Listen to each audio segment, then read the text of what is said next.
Star Network is here. Hold no punches! I'm real revolutionary right now. Support this man, Black Media. He makes sure that our stories are told.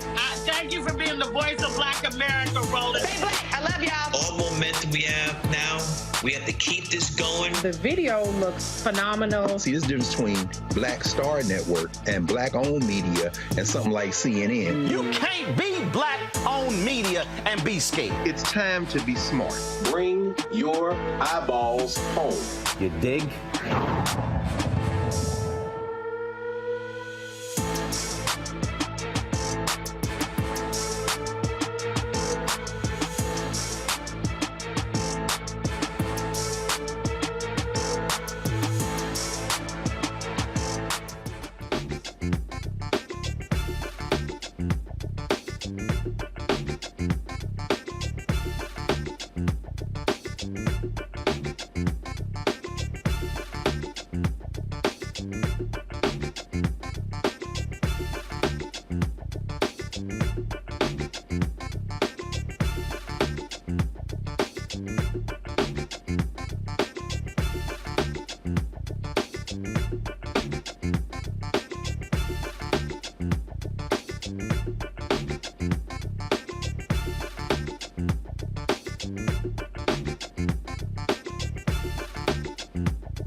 Today is Monday, December 18th, 2023. Coming up on Roland Martin Unfiltered, streaming live on the Black Star Network. A 9-person New York City jury convicts actor Jonathan Majors of misdemeanor assault and harassment in connection with a March 25th incident between his ex-girlfriend, Grace Jabbari. We'll break down what took place. Lauren Victoria Burke, she was in the courtroom. We'll talk to attorney as well about what this means.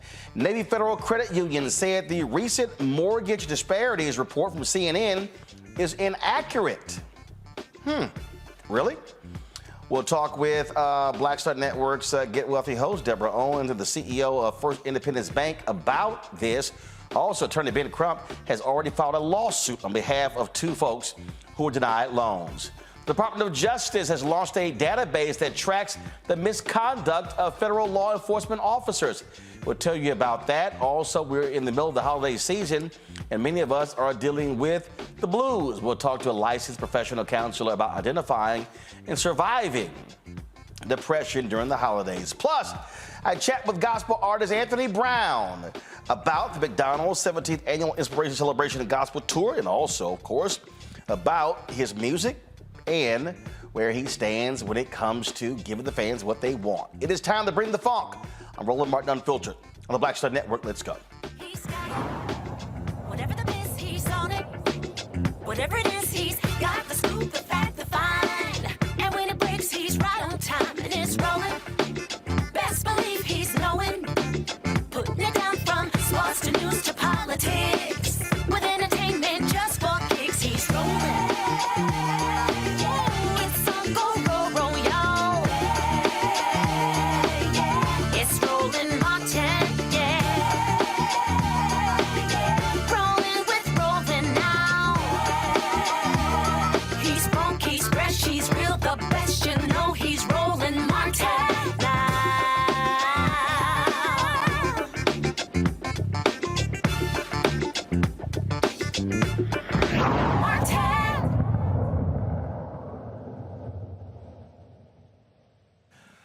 A New York jury delivered a split verdict regarding actor Jonathan Majors. He was convicted on 2 of the 4 counts he was facing. The jury found Majors guilty of third-degree assault, recklessly causing physical injury, and a second-degree harassment, but acquitted him on the second-degree aggravated harassment and an additional third-degree assault charge with intent to cause physical harm.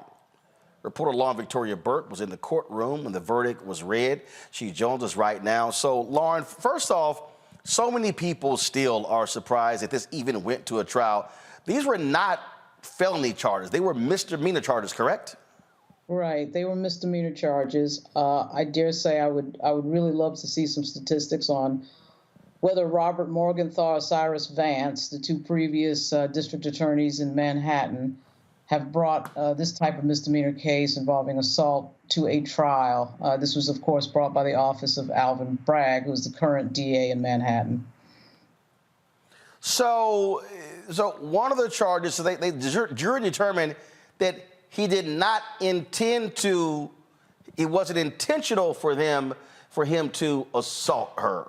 So explain these, again, this sort of the split verdict.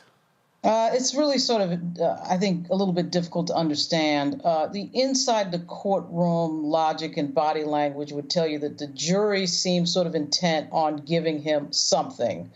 There were 4 counts. I do think certain jurors were sort of intent in giving him something because we've been sitting here for 11, 12 days in court.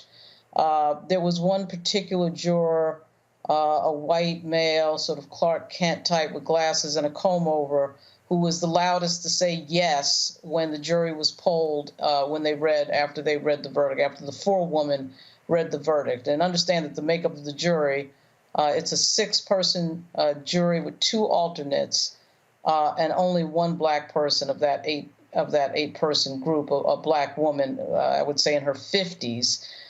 She was probably the quietest to say yes when polled by the clerk in the court. As to whether or not she agreed with the verdict. She sort of quietly said yes. And so I thought that was sort of interesting. But I do think there was a sort of pressure there maybe to do something, give him something, and not just let him off on all counts. This was the statement from the DA's office. At the Manhattan DA's office, we are committed to centering survivors in all of our work. The evidence presented throughout this trial illustrated a cycle of psychological and emotional abuse and escalating patterns of coercion far too common across the many intimate partner violence cases we see each and every day. Today, a jury determined that pattern of abuse and coercion culminated with Mr. Majors assaulting and harassing his girlfriend. We thank the jury for its service and the survivor for bravely telling her story despite having to relive her trauma on the stand. Manhattan DA Alvin Bragg. Now, here's what's interesting. You look at that statement there, Lauren. They talk about this pattern. During the trial, they introduced previous text messages from Jonathan Majors to her. They also, I believe, had a previous a person testify. But the other thing is that the NYPD felt there was enough there to arrest her, and they did. And they charged Grace Jabbari. But the prosecution chose not to prosecute. And I talked to one attorney who said there's no doubt that if he got convicted, she would have got convicted for assaulting him. Correct. Yeah, so she was actually arrested. That was, of course, downplayed. I do think that part of what Alvin Bragg's office is doing is, regardless of what the evidence is, women apparently can never be wrong in any situation. So it didn't matter that Jonathan Majors is on film running away from this person. It didn't matter that we had testimony from a driver, the only person witnessing them in the car, a driver not hired by Jonathan Majors or Miss Jabbari, by the way, testifying that she did everything and he did nothing. Didn't matter that we had video of course, as you're showing right now, Jonathan Majors running through Manhattan away from this person. And apparently it didn't matter that Miss Jabbari was out clubbing at Lucy's nightclub at 145 Bowery Street the same night that all this happened, and then returns to Mr. Majors' residence and locks him out. Didn't matter that he called the cops in fear that she might commit suicide. None of that matters, apparently. There's no evidence that matters. doesn't also matter, I guess, to Alvin Bragg, that there was no pattern of anything. There was no pattern of abuse testified to in this case. So I have no idea what he's talking about in his statement about some pattern of abuse. I think that Alvin Bragg's office is on a political mission that has nothing to do with the actual evidence presented in this case, and actually another case which you highlighted on your show earlier in an exclusive interview. So this would, I think, represent some sort of a change in policy in the Manhattan DA's office that we did not see under Cyrus Vance or Robert Morgenthau. And that change in policy appears to be disconnected with actual evidence that is presented in court. Atlanta attorney Jonquil Neal joins us right now as well. She's worked as a prosecutor, also defense attorney. Glad to have you here. As you look at this, explain this, if you will, this split verdict that comes from this jury.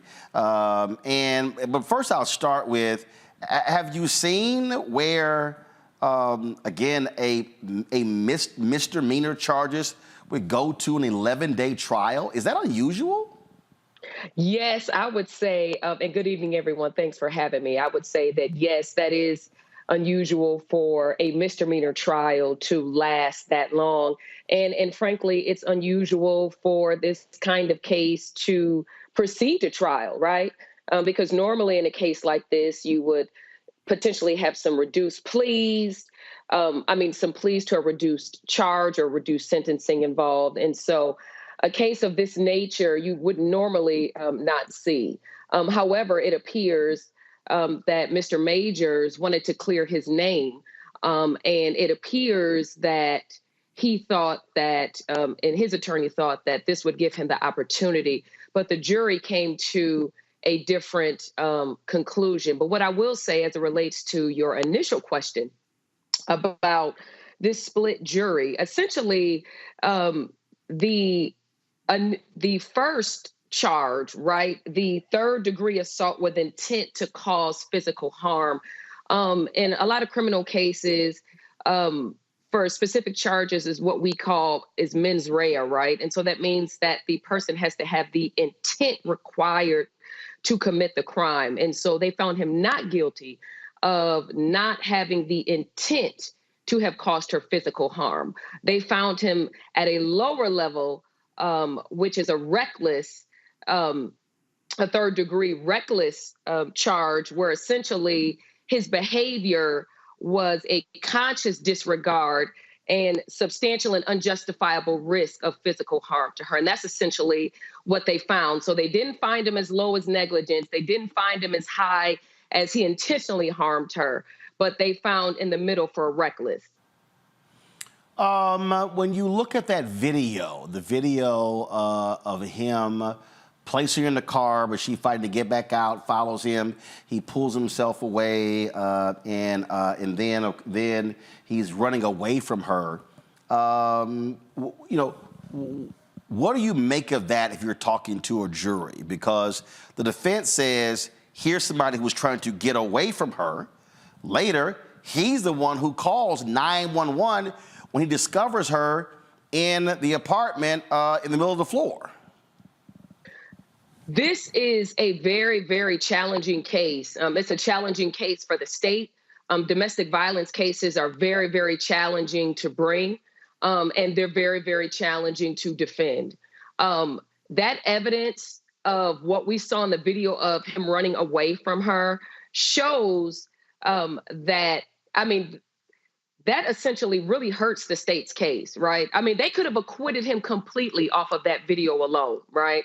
I mean, because we see him de-escalating, right? We see him actually running away from her, trying to get away from her. And so we see her become the aggressor, although she alleges that he initially was the aggressor.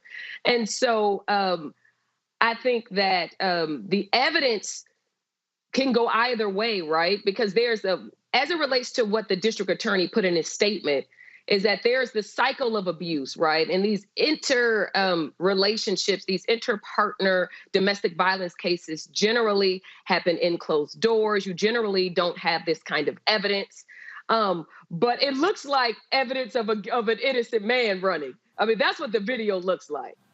So, and it looks like she's the aggressor. And it gives the appearance that we're looking more at like a Johnny Depp type of case, right? Versus a pattern or cycle of abuse at the hands of Mr. Majors. What about which could explain split verdict, where they felt that he was culpable in some way and other ways wasn't guilty? What still is weird to me is that the NYPD felt there was enough there to charge her, but the prosecution was hell-bent and said, absolutely not, we're not going to prosecute her. And then she's their star witness. You're absolutely right. And frankly, the big question is, right, is this case brought forward in the nature of what it is because of who Jonathan Majors is, right? It's because of his celebrity, because of his status.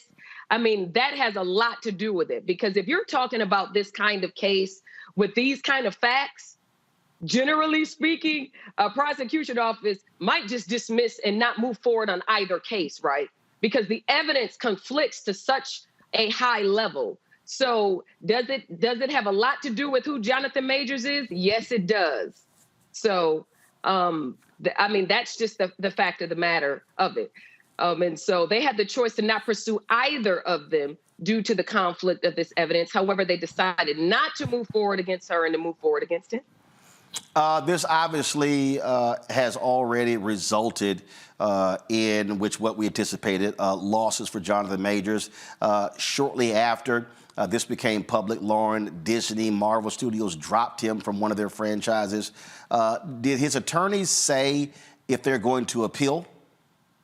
They haven't. In their statement, there was a line in there about how he plans to clear his name, which sort of sounded like to me that they would try to appeal or take some action. And it wouldn't surprise me if they did, because there were several things about the way the case was presented that I think are appealable. The judge would not allow a police detective who had processed Jabbari's arrest to speak very much. All of his testimony was effectively objected to. The judge would not allow the jury to hear the body cam audio, so you could see the video but not the audio. Nobody could figure out why that was the case. And I think the jury was frankly unaware of some things that, they should have been aware of and probably will be made aware of when they see, on TV tonight. But during the trial, as presented, was not aware of. So I do think that there is likely to be an appeal. And that, again, that really what stands out to me there, John Quell, just the fact that, you look at even the judge here. You have cops who say, we believe this woman assaulted him. DA goes, we're not going to prosecute. And the judge doesn't even allow that to come into play? Right. And as it relates, the trial isn't televised. So as it relates to the specific reasons why or what evidentiary reasons why the judge didn't allow the specific audio to play is unclear at this juncture. It could be a multitude of different reasons as to why that audio was not allowed to be played. I would want to know more intricately about what were the arguments on both sides for why. Certainly in cases and trials that I prosecuted, there have been instances where the body cam footage had to be muted and could not be played. So it'd be interesting to know what those specific issues were. And I'm not sure. I know that you were you in the courtroom when they were disputing that issue about the body cam footage? Yes. And its admissibility? Okay. Yes. And the jury, I think the judge, the days that I was in there, which was 3 days, I got the sense that anything that would shed a negative light on Ms. Jabbari was blocked the entire time. effectively. But there was some, this case, even though it wasn't televised, which I think it should have been, quite frankly, there was a lot there, evidence in terms of cameras, text messages, that you could figure out where these two people were almost every minute the night that this happened. And that should have been enough. And apparently it was not. And this video of John Majors running through Manhattan away from Grace Jabbari is theater of the absurd. I think we all realize that if this was flipped around and Mr. Majors was running after Mr. Jabbari, we would have a completely different view of this. He would be seen as the aggressor. But somehow this office, Alvin Bragg's office, thought that somehow or another this complete de-escalation didn't matter. And I guess these jurors thought that it didn't matter. But it is, to me, absurd to look at this and think that he somehow was the aggressor. And then he decides that same night to spend the night in a hotel up on the Upper East Side of Manhattan on 77th Street, which was way away from where she was. So that was another point of de-escalation. So as I say, when you look at the evidence of this case, this is a very surprising result, to say the least. Jaquel, final comment. Mm-hmm. Well, what I will say is, this specific case is a very difficult one because you have the different issues that are going on in this case, right? You have the cycle of violence that happens in interpersonal relationships, the things that happen behind closed doors that none of us are able to see. But however, this case makes it different because we've got all this evidence that shows him running away and him de-escalating this situation. And it makes it very troubling that the jury came to this conclusion. However, that is one of the risks of taking cases to trial. I mean, you have your constitutional right to a trial, but it's very risky to do so. And so it's a verdict where the jury has taken their time to deliberate on the evidence. And it definitely is interesting in the least to say that a case like this would have made it to a trial with both of them having been charged. All right, then. All right, Ms. Niller, appreciate it. Lauren, thanks a bunch as well. Thank you. Thank you. All right, folks, going to a break. We come back. We'll chat with my panel about this story, its implications. That is next right here on Roland Martin Unfiltered on the Black Star Network. Back in a moment. Grow your business or career with Grow with Google's wide range of online courses, digital training, and tools. Gain in-demand job skills with flexible online training programs designed to put you on the fast track to jobs in high-growth fields. No experience is necessary. Learn at your own pace. Complete the online certificate program on your own terms. Stand out to employers, get on a path to in-demand jobs, and connect with top employers who are currently hiring. Take one professional career certificate program or all 6. Earn a Google Career Certificate to prepare for a job in a high-growth field like data analytics, project management, UX design, cybersecurity, and more. All professional career certificate programs must be completed by December 31st, 2024. Scan the QR code to complete the application. There are 1,000 scholarships available. Grow with Google and J. Hood and Associates. Be job ready and qualify for in-demand jobs. Next on The Black Table with me, Greg Carr. We featured the brand new work of Professor Angie Porter, which, simply put, is a revolutionary reframing of the African experience in this country. It's the one legal article everyone, and I mean everyone, should read. Professor Porter and Dr. Valencia Watkins, our legal roundtable team, join us to explore the paper that I guarantee is going to prompt a major aha moment in our culture. You crystallize it by saying, who are we to other people? Who are African people to others? Governance is our thing. Who are we to each other? The structures we create for ourselves, how we order the universe as African people. That's next on The Black Table, here on the Black Star Network.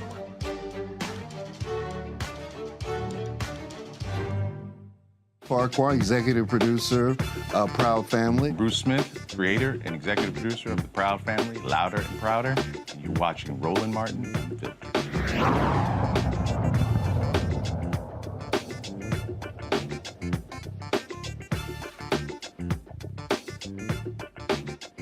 All right, folks, introduce my panel for this Monday. Dr. Amakongo Dibinga, Senior Professorial Lecturer, School of International Service, American University. Dr. Julian Malveaux, Economist, President Emerita of Bennett College, also an author based out of D.C. Lamont King, Content Creator out of Prince George's County, Maryland. Glad to have all three of you here. Julian, I want to start with you. What do you make of this split decision? One attorney said, hey, considering who he is, you know, he should consider this a win. But the reality is that guilty verdict, even on those 2 charges, is going to cost him a whole lot of money and credibility in Hollywood. You know, it's hardly a win, Roland. And when you see that video of him running away from that woman, it seems to me that, as Lauren said, the jury wanted to give him something. She mentioned the white man with the comb over. You could almost see him with a MAGA hat on his head. But basically determined that this black man would not, and I think race has a lot to do with it. I don't understand Alvin Bragg at all. But what I do understand is this particular case causes me to switch the kaleidoscope just a little bit. Often I've said believe the woman, although not the white woman, just based on the history of lynching, et cetera. But, you know, I do believe that women deserve a benefit of a doubt because the barrier to bringing a lawsuit is very high for women. At the same time, there was no barrier here. This woman just said he did it, and they took him to court. It's absurd, and it's gonna cost him an awful lot. And one wonders if his credibility can ever be restored. I do hope that his lawyers do choose to appeal. It seems that there's substantive grounds for appeal based on what both Lauren and the other attorney said. But this really makes me sick to my stomach about the casual nature with which some women can make false charges and basically ruin somebody's life. I must say, I'm a Congo. Look, people were asking the question, what was Disney going to do when it came to him playing one of the Marvel characters? Go to my iPad.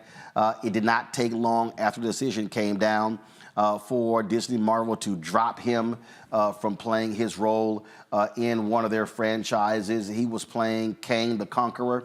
And of course, his star was on the rise. Huge critical acclaim, him playing in Creed 3 opposite Michael B. Jordan. The two of them went on a significant publicity tour for the movie, but also an Oscar campaign. They presented together at the Oscars as well. And so he stands to lose a whole lot as a result of this guilty verdict. You know, I just finished watching the Loki series where he was, you know, in as King. I watched Ant-Man when he was in there as well. And I've been watching the star, you know, rise for years. Disney had to do this, unfortunately. In this day and age that we live in, when there's a guilty verdict, it's a wrap. And many people are bringing up stories like Jeremy Renner, who played Hawkeye in the Marvel franchise, who had a lot of other allegations against him, you know, by his wife, including things like sexual abuse towards their daughter, allegations and the like. People brought up Josh Brolin, who also is in the Marvel series and, you know, attacked Diane Lane. But the difference was there were no trials and no convictions.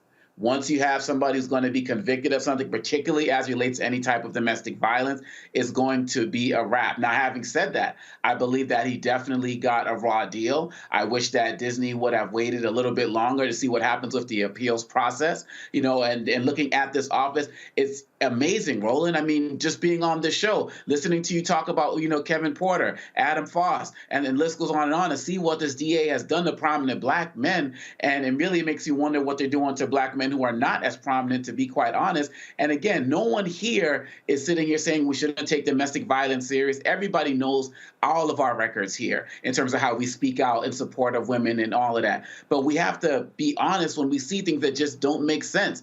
Evidence that wasn't allowed to be in, you know, body camera footage, all of those things that you talked about. Lauren talked about being in the courtroom several times and not even how they were able to introduce evidence in so many different areas. So we have to be mindful of that, and it's really sad. I think Spike Lee has some projects with him. A lot of people have turned their back on him, and it's a lot harder, if not damn near impossible, for brothers to be able to reclaim their career after something like this in Hollywood. So I'm really concerned about what's going to happen with his future, and I hope that at least through the appeal, all of the evidence gets to come out and we can see it and make a fully throated, you know, more knowledgeable opinion, because this is just not cool. Lamont, your thoughts? I just feel like, you know, we've seen this before, and it kind of, you know, as the casual observer, as a complete outsider, it makes me question, what kind of defense did you have? Like, what kind of defense did you have where something that we've seen time and time again, you weren't able to put up the necessary fight? I'm talking, we're watching video evidence. We're watching human interaction play out right in front of us. There are things that they drew attention to that, of course, he did wrong and what he did, but then we're supposed to all forget about the things that she didn't do. And I always find that fascinating. It was the wrong time. I mean, domestic violence is such a serious, hot button issue now. It's always been wrong, but now all of a sudden the sentiment in society is, you're out of here the moment you get accused, the moment you get charged or convicted. So I feel like he was standing to lose either way. I just think it's unfortunate that we see it play out the same way over and over again. And that's even removing black guy, white woman in America. That's even removing that. But you got video evidence. You've got all these things that we can watch and look at and touch, these tangible things, and still we get the same outcome. And it just speaks to a greater issue, in my opinion. And as far as him in Hollywood, I think it's a done deal. Unfortunately, I don't think he was a big enough star to beat it. He was on the rise. He was in the moment. But right now, I don't think the way things are lined up against him, it's Nate Parker. It's everything from here on out is fan supported. It's independently produced. I think once Hollywood turns their back on you, unless you go on the super apology tour of contrition, it's a wrap for him career-wise, unfortunately. Julian, Attorney Monique Presley posted this on Twitter. One count with no criminal intent and one that isn't a crime but a violation. But for who this man is, no prosecutor's office would have pressed forward on these counts. Job well done by defense counsel and a jury that obviously was not persuaded by the DA's case or complaining witness. The reality is, if you're the attorney, your job is to keep your client out of jail. If you look at this split verdict, it is one where surely they wanted to acquit on all charges, but clearly having a split verdict is a win as well. But when you're talking about being an actor, major roles in play, millions of dollars on the line, so he needed a complete acquittal on all four charges for this to change, and he clearly did not get that. He wasn't going to get that. I don't know. I can't say because I'm not a lawyer, but it seems to me that given, although the preponderance of the evidence seems to have been with him, the judge blocked certain evidence. And if I were a lawyer, which I'm not, I might have advised him to try to do some kind of a plea deal or something so that he would not. I mean, this has been major headlines. His career is, I won't say ruined. There is the independent route, as my fellow panelist has said. But this is going to be very challenging. The victory, of course, is that it was a mixed verdict. As Monique pointed out, that mixed verdict is one that spares him any jail time. So that I don't think even if he had pleaded, I think if he had pleaded, he still gets fired. I think the only way he doesn't get fired from these projects if he is found not guilty on all counts, which is why I think his team went to court. You know, somebody has to do a full investigation of this woman. I don't know what their relationship was. Obviously, it wasn't the best. But it seems to me that she had a purpose, and her purpose was to bring this man down. And some talented private investigator needs to find out what's going on. Not only what's going on, did somebody slip her a few dollars to do this specious thing? Because it's specious and it's vicious and it's evil. And it's bad enough when women are actually abused and we're not believed when people try to go to court. But when somebody pulls, basically a rabbit out of the hat, it makes it difficult for the next set of women who have problems. So she really needs to be, if anything happens to him, something needs to happen to her too. If his career is ruined, hers ought to be too. If she's in a movie, we got to boycott it. Because she's not an actress. She's not an actress. She works behind the scenes in movies, and so and they were together for some time, but that's sort of where that stands. He faces a little under a year in jail. Sentencing will take place on February 6th. And so we'll see exactly what that sentence is. Got to go to break. We come back. We'll talk about Navy Federal Credit. CNN report shows how they have been turning down black people left and right. They say, oh no, CNN got it wrong. Attorney Ben Crump has already filed a lawsuit on behalf of 2 African Americans who say that they were also turned down. We'll discuss this next right here on Roland Martin Unfiltered on the Black Star Network. You too, folks, hit the like button if you're watching. We should easily be over 1,000 likes. Also, folks, we want you to join the Bring the Funk fan club. So you're checking money order to P.O. Box 57196, Washington, D.C., 20037-0196. Cash App, $RM Unfiltered. PayPal, R Martin Unfiltered. Venmo is RM Unfiltered. Zelle, Roland at RolandSMartin.com. Roland at RolandMartinUnfiltered.com. We'll be right back. Hatred on the streets, a horrific scene, a white nationalist rally that descended into deadly violence. White people are losing their damn minds. As an angry pro-Trump mob storms the U.S. Capitol, we've seen shooting. We're about to see the rise of what I call white minority resistance.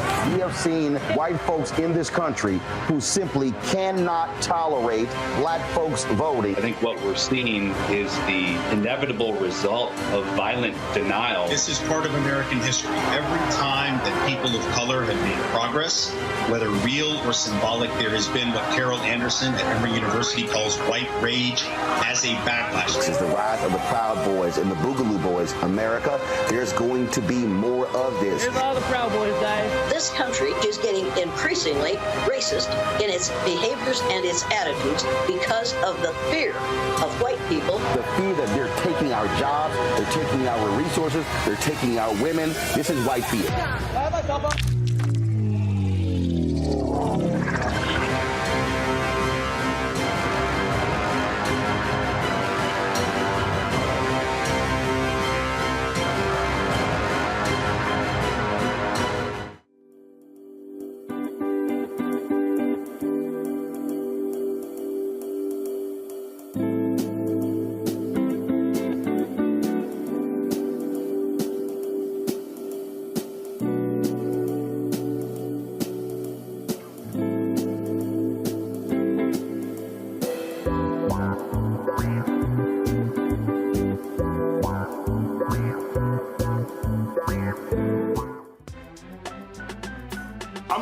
Muhammad, live from LA.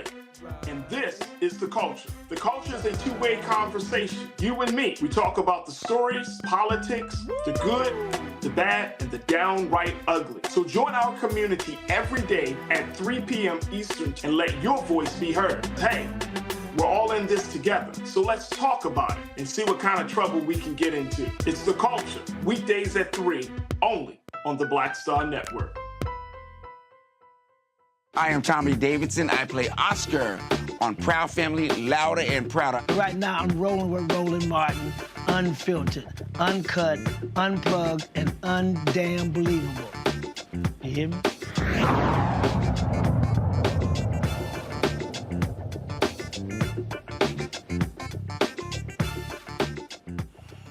According to CNN report, the nation's largest credit union has the most significant loan approval gap between black and white applicants among the top 50 lenders nationwide.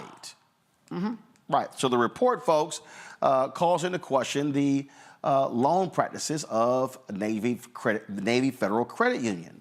They approved more than 75% of the white borrowers who applied for a new conventional home purchase mortgage in 2022. The findings reveal that the bank, which lends to military service members and veterans and their families, significantly denied African-American mortgage applicants more than white applicants. Now, already, there's been a huge fallout. First of all, Navy Federal Credit Union has come out and said that the CNN report is flat out wrong. They left some important information out. Attorney Ben Crump, his law firm, they announced this afternoon that they are going to be suing Navy Credit Union on behalf of to African Americans. And you can expect, of course, there to be more as well. This here is the press release right here. Go to my iPad, please. Of course, Ben Crump, Adam Levitt filed a lawsuit on behalf of black plaintiffs Laquita Oliver and Sherelle Jacob, who sought home loans with defendant Navy Federal Credit Union. The lawsuit alleges that Oliver and Jacob's denials for their home loans are due to Navy Federal's discriminatory lending practices. It says that Navy Federal has approximately 13 million members and more than $165 billion in assets, making it the country's largest and most dominant credit union. Joining us right now is Deborah Owens, the host of Get Wealthy on Black Star Network. Also, Kenneth Kelly, the CEO of First Independence Bank. Okay, so first, Kenneth, I want to start with you. So when we're talking about this process in terms of how determinations are made by banks or credit unions to lend, there are a variety of factors. And I've had people email me. I had some woman hit me today on Instagram saying her son was denied a car loan from Navy Federal Credit, and he had a 730 credit score. I had an individual who is a venture capitalist who hit me and said that he was denied his credit score over 750, no significant debt, plus loan payment would have been less than the $1,300 lease payment. He was denied last year by Navy Federal Credit. Your thoughts?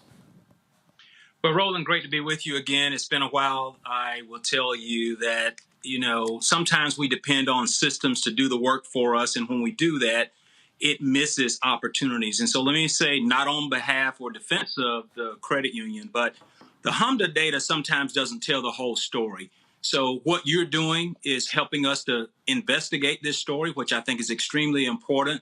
But let me give you just some examples, and they probably parlay into what you were just mentioning to us, which is that if someone starts an application and for some reason they don't complete the application, those numbers get counted. And so they fall into that total percentage. And it could be, show me that last W-2 that you said from the job before the one you have. And if you don't fill it out, then your loan may not end up being approved. And so my point, Roland, is that let's look at the data. Let's be sure we completely understand the data.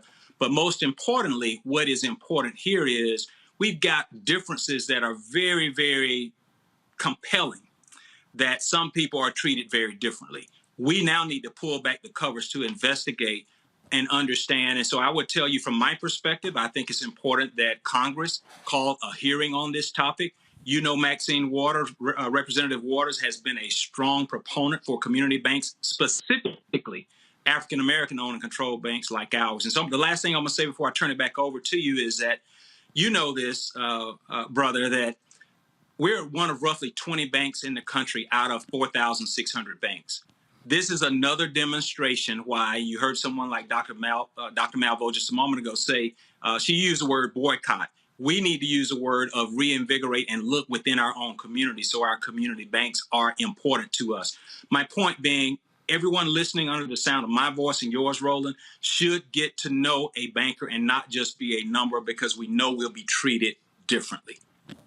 77% of the mortgages from white applicants were approved, Deborah. 56% from African Americans, 48% for Latinos. And again, the Crump lawsuit, of course, looking at the CNN story, says it's the largest disparity out of all. I mean, it's huge. I feel like here we go again, right? We're back in, 2008, and another very large bank was, when we really looked at the numbers around the mortgage implosion, you saw a lot of these same disparities. I will say this, it's what people need to understand. And in fact, I did a educational series on getting a mortgage for another organization. What you have to be really clear on when you're dealing with this banks, to our other guests point is that you need to have a relationship with a banker. But I think more importantly, as we go into the whole AI landscape, even more so than before, what we have to understand is how algorithms play a role in how credit and lending is approved. And for many people, what you have to understand when you're filling out those applications is to make sure that everything is up to date. And I would say don't put all your eggs in one basket as well. You need, as educated consumers, you need to make sure that you're getting competitive bids from a number of different banks. I think, though, that there is this, concern for many people in our community about getting our credit pulled and that impacting our credit score. But we must become more discriminating consumers. And to the CEO's point, it's not about just boycotting. It is about reinvigorating the banking institutions in our own community so that we are given a fair shake. Well, let's be clear. Let's just be clear here. I mean, the reality, Kenneth, is that not everyone is going to have access to a black bank or to a black credit union. And so, I mean, you've got people saying, wait a minute, I mean, what's the whole point of busting your butt to have a credit score above 700, the highest is 850, and then if you look up and then you actually get denied. In addition, the studies said that Navy Federal approved a higher percentage of white applicants who are making less than $62,000 a year than it did black folks who were making $140,000 a year. So here you had black folks making twice as much money than white applicants and still getting denied. It's the same story, Brother Martin. You know this. Even on the educated side, those who have more education, who look like me and you, sometimes still make less money than those who have less education, whether you're talking about a bachelor's, a master's, and or just a plain old diploma. That's just the history of who we are. Unfortunately, I think the only way we drive change is to talk about it and to help understand what is the principle and the premise behind these causes. We know what it is, but the only way we're going to address it is to continue to talk about it. I've got to go back to, I still call her Chair Waters. She made note in her letter today exactly what you just stated. It's appalling to see that the numbers where you're talking about 140,000, 150,000 being compared to a number sub 100,000, and the approval rate is that disparate. We've got to fix that. And the only way we do that is talking more about it and having people to be held accountable for this. Now, what is unique, credit unions don't have the same oversight for community reinvestment like banks do. As you may have seen 2 weeks ago, all of the major CEOs of banks were on the Hill having a discussion with the Senate, holding them accountable. Credit unions don't have that same level of accountability. We need to fix that, because if we don't, we know what happens. African Americans are going to get treated differently. And so again, let me applaud you, Brother Martin, for doing this and having this so timely. Again, I don't know enough, and I'm not in the legalese where Attorney Crump is working on this issue, but I think there is some just cause for at least raising that issue for, if nothing else, discovery. And Deborah, folks are watching and they're like, well, damn, if I'm making twice as much money, I got a credit score that's more than 700, what in the hell if only 56% of black applicants getting approved, 77% of white applicants, what the hell am I supposed to do? And in fact, also, when you talk about credit unions, I remember when I worked for the Fort Worth Star-Telegram, we had an employee credit union.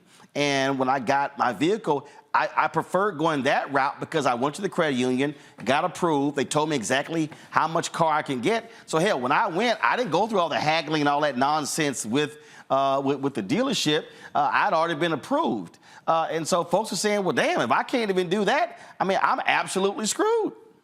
Well, I would say, though, here's another misnomer as well. We look at those credit scores, but when you're applying for a mortgage, the banks are not using necessarily just that FICO score. They have another whole scoring system, and what it takes into account is not just income, particularly if you're applying with a spouse, right? What many people don't know is that typically what they're going to do is they won't take the spouse with the highest credit score. They're going to base that based on the lowest credit score. Certainly some of that has to do with who's earning more. But I think what's most important, Roland, is that we understand the rules of the game and we dot our I's and cross our T's. I would say again, my major concern is with and I think in one of the reports it came up, are the algorithms are driving so much of the decisions that are being made. And so just like we had redlining when things were more, what do I want to say, hands-on. Now, what I do believe, going back to the earlier statement, is about making sure that when you're applying for that loan, that you're giving the exact information that the banks are waiting on, making sure that typically when you get closer to that loan, they're going to want an updated pay stub to make sure that nothing has changed. During the underwriting process, a lot of things can change. You want to make sure you don't take out any other credit. I mean, a number of things. Now, I'm not saying that is the reason for the disparity at all. I mean, you can just see the numbers are staggering if we look at compare them to how Hispanics were approved and how whites were approved. But I do want to raise the alarm, and I hope that our legislatures are also taking a look at how these organizations are using AI and algorithms to determine whether or not people are approved. Well, I'll be honest with Kenneth. I think credit scores are bullshit anyway. I do. I think it's idiotic when people tell you, oh, it's not a good idea to pay your stuff off because they want to see you with a credit history. Well, hell, if I got the money, I'm paying this shit off. I'm not running around here, sitting here, walking around with no damn debt. It drives me. Yeah, but again, I did a whole, when I had my Washington Watch show, we did a whole, I think we did like 2 hours on how BS this is, and we had Congresswoman Maxine Waters on then, where the credit companies wouldn't even tell folks how they even come up with these numbers, how they even create whatever their algorithm is and whatever they actually use with it.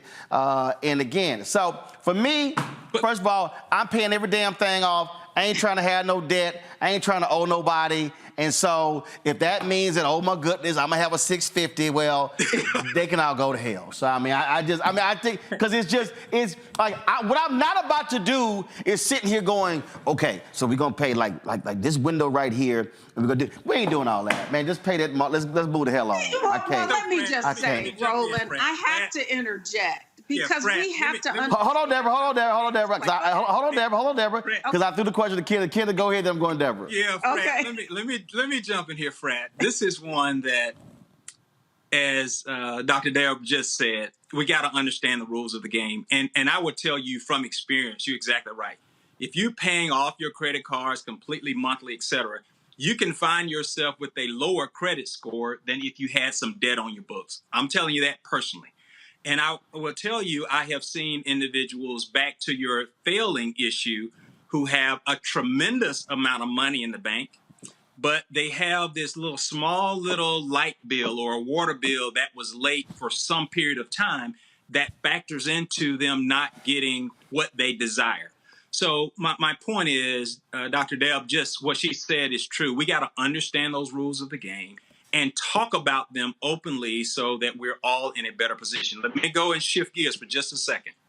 Our good dear friend, John Hope Bryant, You know, he's built a business around this all over the country. Yep. Operation Hope. We actually have him in our bank now. We've had over 1,000 folks this year to come through who have actually improved their credit scores and improved their savings. So I will tell you, part of this is education. And while it's easy to say, you know what, the hell with it, we're just going to do what we're going to do, we are not in the capitalistic society if we're not playing by those rules. So that may prevent someone from being positioned to start and open the business the way they want to, with the right level of credit, with the right level of backing, et cetera. I got you. So again, I'm not saying it's right. Let me be clear about that, Frat. But those rules are there. And unfortunately, let me go to my last comment here. Culture shapes policy. Policy shapes economics. So if we want to help change those rules, this is the cultural setting we need to be in, Roland, talking about this issue to help drive changes in policy that don't disproportionately impact people who look like us, so that we can have brighter economic outcomes. So I'll leave it at that. But, you know, those are the rules of the game. And so if we shape and use our culture, we can shape and change policies and shape and change economic outcomes. All right, Deborah, go ahead. Absolutely. I mean, here's all I want to say, Roland, is that financial ignorance is expensive. And so we have to learn how, no, it's not fair. And I know that the playing field isn't level, but what I do want our viewers to understand is there are ways to play the game and win. And playing the game and winning means understanding how those the FICO scoring, how it's derived, and then making sure that you align yourself so that you get the best financing rates. That's what we're talking about, is the cost of borrowing can be much more expensive if we're not able to negotiate and get the kinds of favorable terms. When you go into a 15-year mortgage or 30-year mortgage, it can be significant. And we're already seeing, with interest rates going up, people being impacted and the affordability being an issue. And so when you start to throw the difference between, you know, a 650 score or 750 score, it can make a great deal of difference. But the last point I want to make is that, yes, you may not be approved by one, but you want to make sure that you don't have all your eggs in one basket, and you want to be able to negotiate. I got you. Well, that's why I bought my last car. Well, hell, my last two. I paid for that damn thing. I'm like, I don't give a damn about no interest. I ain't trying to pay nobody back. I don't want to owe nobody. I'm driving that sucker off the lot, paid for. And I know some of my people, we love flexing, but listen, I bought my Lincoln Navigator in November of 2008. That some bitch still rides. I'm good. I'm good. I ain't trying to sit here and buy nothing. I'm going to ride it. I'm going to drive it till the wheels fall off. Then I'm going to go buy something, and I'm not going to sit here and negotiate. I'm going to give them the cash and keep it moving. So get a bike or something. I don't care. All right, y'all. I appreciate it. Navy Credit did release this statement, y'all. Navy Federal Credit Union was recently included in a news story about lending practices in the mortgage industry. We care deeply about the issue and want you to know the report does not accurately reflect our lending practices and is rooted in an incomplete analysis of lending data, does not account for major criteria required by any financial institution to approve a mortgage loan. We proudly provide a higher percentage of mortgage loans to Black applicants than the vast majority of the top 50 mortgage originators nationwide. Okay, prove it. Our members put their faith in us to do right by them financially, and we stand by the promise that we are abiding by all fair lending practices. Okay, Navy Credit, Navy Federal Credit. Man up, woman up, show it. Show us. Don't just issue those statements saying, it's incomplete data. Show us. And then while y'all at it, I want to know how y'all spending y'all money. Because I see a lot of y'all ask. Do y'all do business with Black people? Do I see Black-owned media? Do I see y'all doing other business with Black companies? I'm just curious, Navy Federal Credit, because see, now y'all got that light on y'all. And as Ida B. Wells Barnett says, when you hit the light on darkness, the truth shall come out. That's a paraphrase, but now we'll see what they're going to do. And trust me, when you get hit with a lawsuit, last thing they want are depositions. All right, folks, thanks a bunch. I appreciate it. When we come back, Lord, we know one person who needed some money, Clarence Thomas.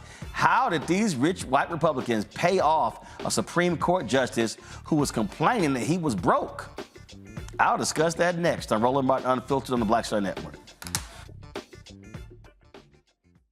I'm Dee Barnes, and on the next frequency, Professor Janelle Hobson joins us to talk about hip-hop and its intersection with feminism and racial equality, plus her enlightening work with Ms. Magazine and how the great Harriet Tubman connects with women in hip-hop. So it was not hard for me to go from Harriet Tubman to hip-hop, honestly, because it is a legacy of Black women's resistance and Black women supporting our communities. That's what Harriet Tubman did. That's on the frequency on the Black Star Network.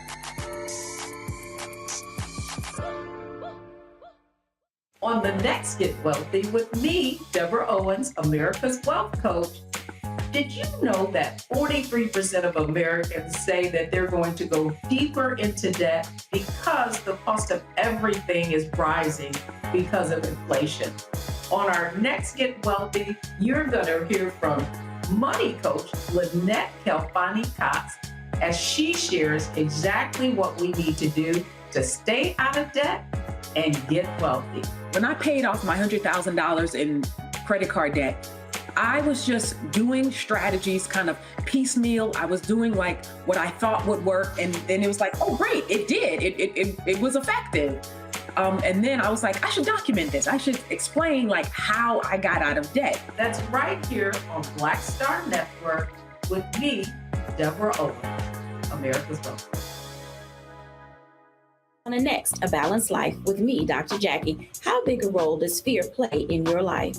Your relationship to it and how to deal with it can be the difference between living a healthy life, a balanced life, or a miserable one. Whenever the power of fear comes along, you need to put yourself in that holding pattern and breathe, examine, find out if there's something that your survival instinct requires you to either fight or take flight. Facing your fears and making them work for you instead of against you. That's all next on A Balanced Life on Black Star Network.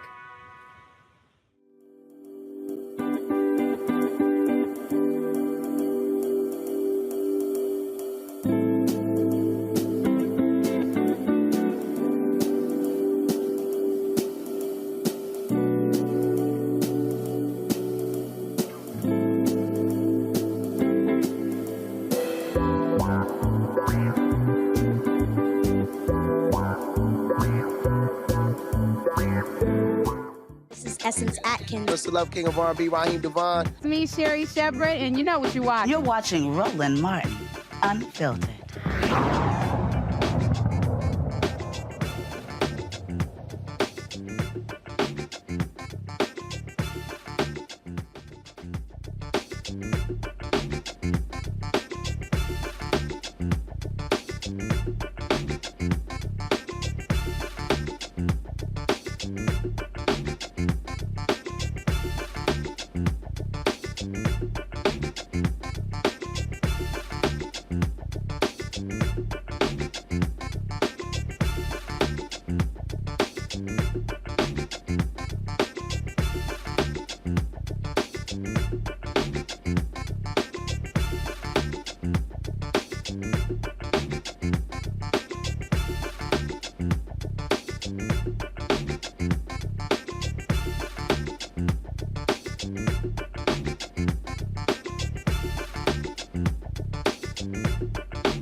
The Department of Justice is now going to have a way to track the misconduct, y'all, of law enforcement officers. And so what they announced today, the National Law Enforcement Accountability Database.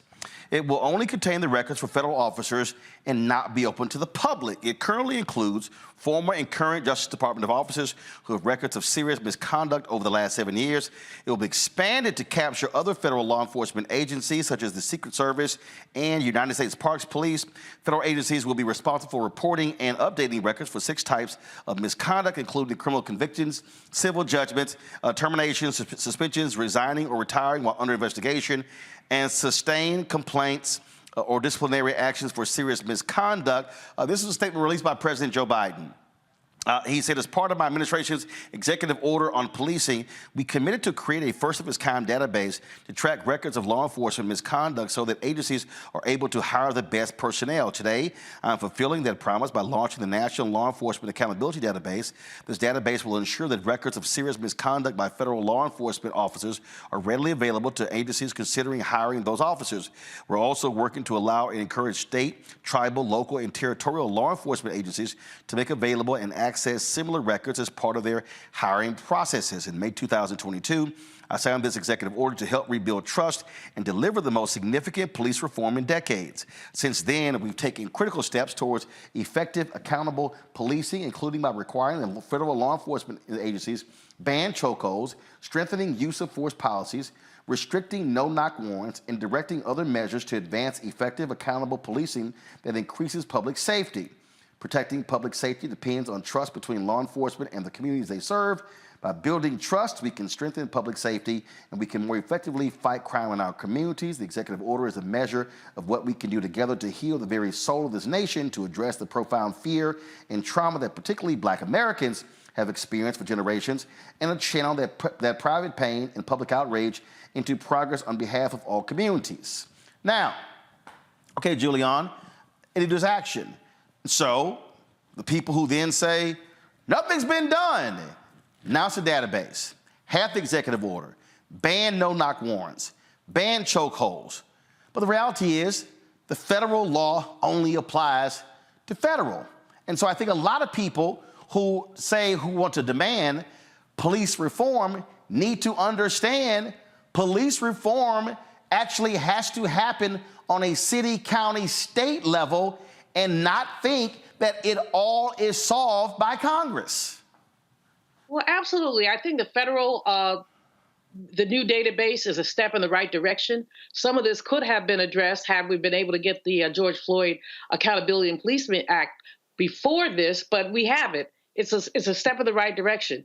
But what we already know, Roland, is that these rogue cops go from jurisdiction to jurisdiction, hiding their records. They sometimes are covered up by their friends who may be the police chief or the somebody knows their history but doesn't look at their whole resume. So we have to, one of the things you said that's so important is that there are all these people saying nothing has happened. Well, I don't know what their perspective is, but plenty has happened, just not enough. Now, Brother Biden is not to blame for what has not happened, but we have to put the pressure on. And putting the pressure on does not mean whining around, talking about, oh, I'm not going to vote. I mean, them pitiful people could go somewhere. Basically, putting the pressure on means continuing the activism, supporting people like Kristen Clark at the Department of Justice, who is doing amazing work. They just got convictions, not convictions. They're taking some more of the Breonna Taylor killers to court. So basically, we have to, we're never going to be happy until we have the whole loaf, but we have to celebrate the half loaf, especially when we have people helping us get there. I'll tell you one thing. You think you're going to get more from the Orange Man or from little Nikki Haley? You're not. So stop complaining, roll up your sleeves, and let's get working. I'm a Congo. Look, I think it is a great start, and I think for people who say that it's not enough, the fact of the matter is what we need to tell people is, hey, remember in November 2024, if you want to start looking and seeing things like this on a local level, citywide level, state level, then you got to put people in office from the top of the ticket to the bottom of the ticket who are going to make something like this happen. So I believe that you said something, Roland, about them not going to make some of their information public or something to that effect. I feel like they should, because that also shines a bigger light on many of these guys. I also hope that the Border Patrol agents are going to get some attention because of some of the things that we're hearing about what's going on down there. But again, Joe Biden, it's kind of like with the student loans, right? Joe Biden could do more if he had more people and more places to help him get that support. But as long as we have Congress being what it's like and the Senate being what it's like, if people want to see this happen at a deeper level, like Dr. Malveaux was saying, so we can eventually get that George Floyd Police Reform Act, then give us more Democrats in office who are going to help us make those changes at every level, because all this is never enough. And I was watching some of your stuff on Instagram over the weekend, Roland, like with Trump's comments and everything, and you kept saying, look, y'all, if you're not going to get out and vote, you don't have a say in these things, right? You complain, but you're not going to take action when action needs to be taken. And this is a step in the right direction, and we need to support it and demand more of this at the local level. And it's going to take more leadership, more voting. We can make this happen at a larger level, it's federal, obviously, so it's larger. But I'm saying we can make it happen in more places at the local level. Yeah, Lamont, I saw some folks over the weekend talking about how Biden, he hasn't gotten this done, but President Lyndon B. Johnson got a lot done. And I'm going, if you go back and actually check the numbers, Democrats had the majority in the House and the Senate when Johnson was president, even though he was dealing with Southern Dixiecrats. He also had a lot of moderate Republicans. If you go back and check the numbers of the Voting Rights Act, the Civil Rights Act, and the Fair Housing Act, it wasn't close. It wasn't like it was by a 2-vote margin. So to me, it's sort of silly to try to compare President Johnson and President Biden when you're dealing with, right now, Republicans controlling the House and Democrats having a, 1-2 vote majority in the Senate when you need 60 votes to get stuff passed. And so it's just, I just think it's silly when people post some of this stuff and they don't actually, as Paul Harvey say, tell the rest of the story.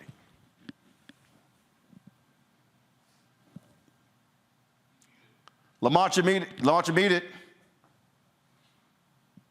I was going to say to this, getting this passed specifically, yes, it's a step in the right direction, because whereas it didn't exist, now it does. But I think the thing that I'm hung up on the most is the fact that the information is not made available to the public.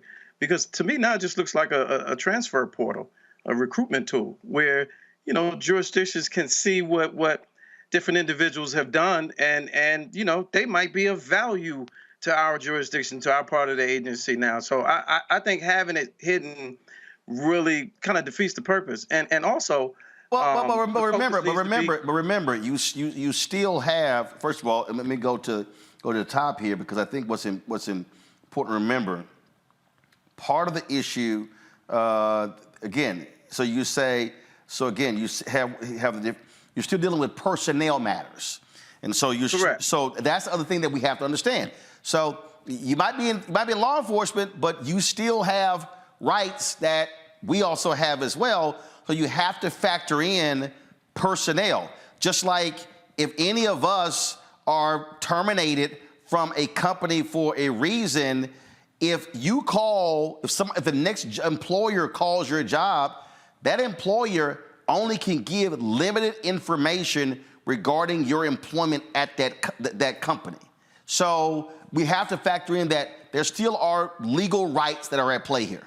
That may be all well and good, but if you have a history or a pattern of abuse, and you have write-ups and complaints in the dozens and approaching scores of complaints over the years, and that's not available to the public, whereas you enter a new jurisdiction working for the Fed, you're Justice Department law enforcement, and now you're in my area, and I have no idea that this person enforcing the law in my jurisdiction has this kind of history.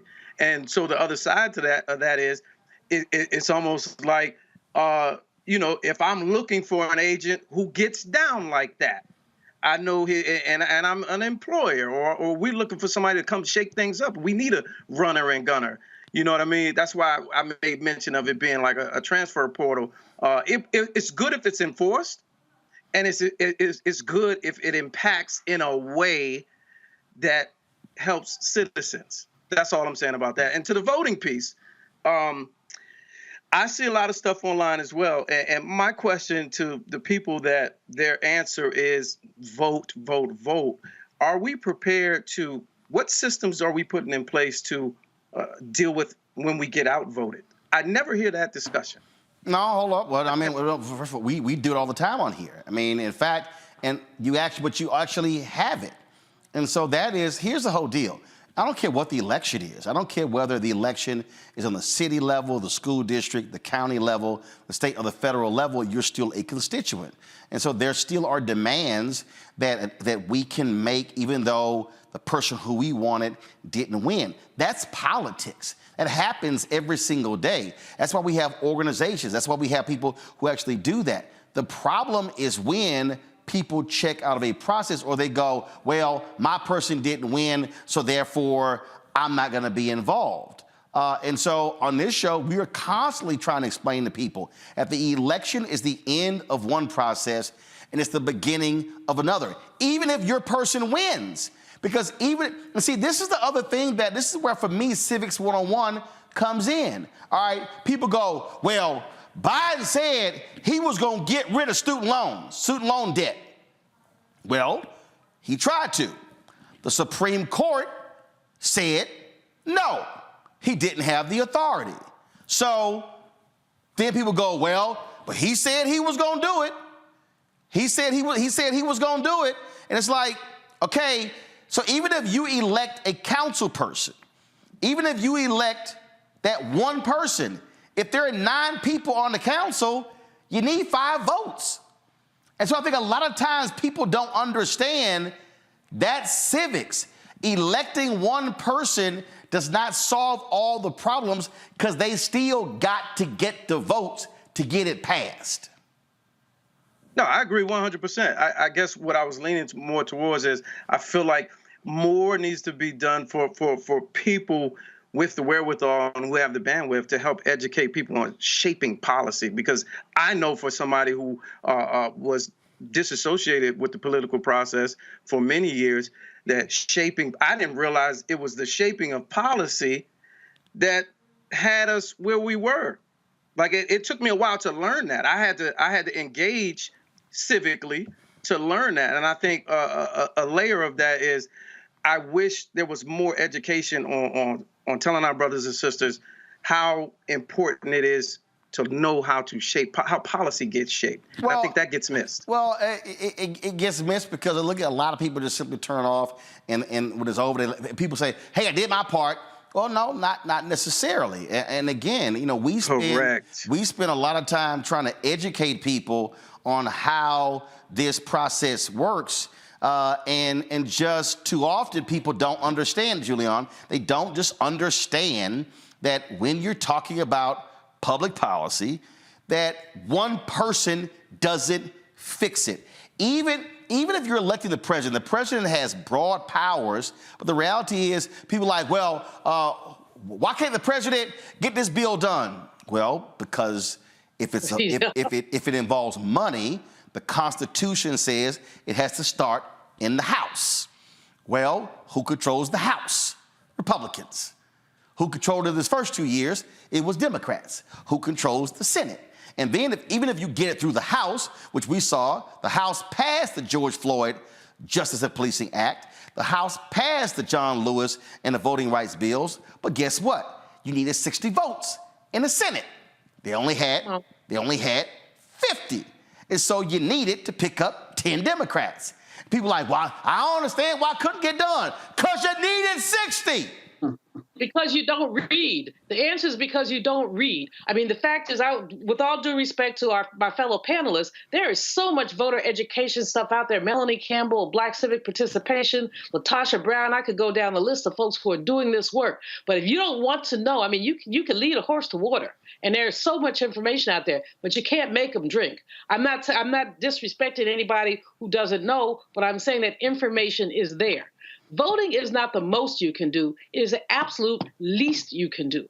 Yes, vote, please vote. But after you vote, be engaged in the process. Because, I mean, and not only at the level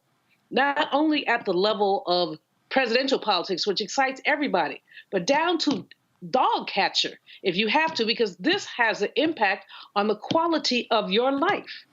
I mean, I hate dogs. So I wish I could vote for a dog catcher to come get some of these suckers out of my neighborhood. Guess I can't, but just saying.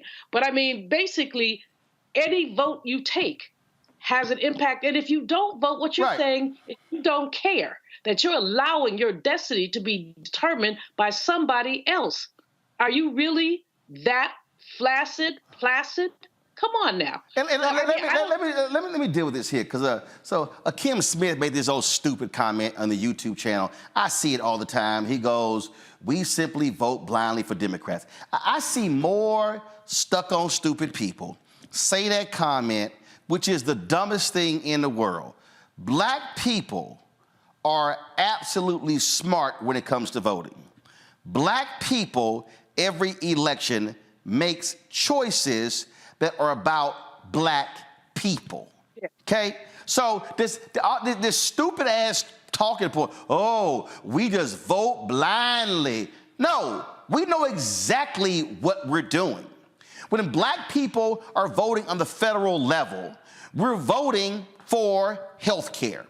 We're voting for Medicaid expansion. We're voting for help for elderly when it comes to Medicare. We're voting for criminal justice reform. We're voting for voting rights reform. We're voting for, again, education. We're voting for the expansion of opportunity for African-American entrepreneurs. We're voting for support for HBCUs. The fact of the matter is this here. Black people make a decision by looking at candidate A, candidate B, and then go, which one of these two candidates aligns with me on a multitude of issues? Now, there's some black people out there who are single voters. There's some black people say, I don't care, abortion is the #1 issue for me. There's some black people out there who say taxes, lower taxes are the #1 issue for me. But the fact of the matter is, black people make choices every single day about the lives of black people. So anybody who says this nonsensical, idiotic stuff about black people, we just blindly vote for Democrats. No, we're making fundamental choices about our lives and that of our neighbors, our friends, and our family. And so I just think it's important to make that perfectly clear, because the next time a fool says that, educate them on exactly how smart black people are when it comes to who we support and why we support them and who we give our vote to. And I'll say this, to any other party or any other candidate, you could actually make an argument, come to black people and make an argument, but you better be right on the issues to where we stand. Otherwise, we're going to tell you, get the hell on, get gone. I got to go to a break. We'll be back. Roland Martin Unfiltered on the Black Star Network. When you talk about blackness and what happens in black culture, we're about covering these things that matter to us, speaking to our issues and concerns. This is a genuine people-powered movement. There's a lot of stuff that we're not getting. You get it, and you spread the word. We wish to plead our own cause. Too long have others spoken for us. We cannot tell our own story if we can't pay for it. This is about covering us. Invest in black-owned media. Your dollars matter. We don't have to keep asking them to cover our stuff. So please support us in what we do, folks. We want to hit 2,000 people, $50 this month, raise $100,000. We're behind 100,000, so we want to hit that. Y'all money makes this possible. Check some money orders. Go to P.O. Box 57196, Washington, D.C. 20037-0196. The Cash App is $RM Unfiltered. PayPal is R Martin Unfiltered. Venmo is RM Unfiltered. Zelle is Roland at RolandSMartin.com.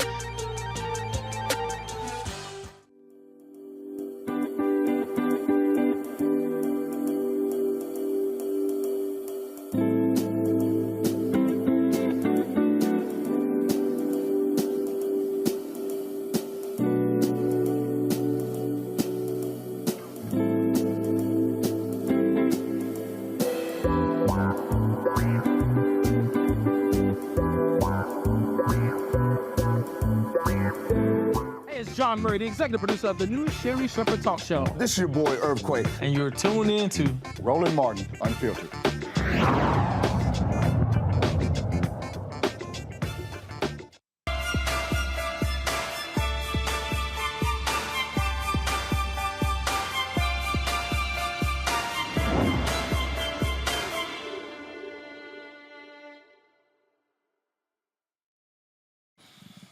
All right, folks, so there are a lot of people every single year when you talk about the holidays who go through a whole lot. They go through that because they have suffered loss. It may be relatives, it may be family members, it may be friends.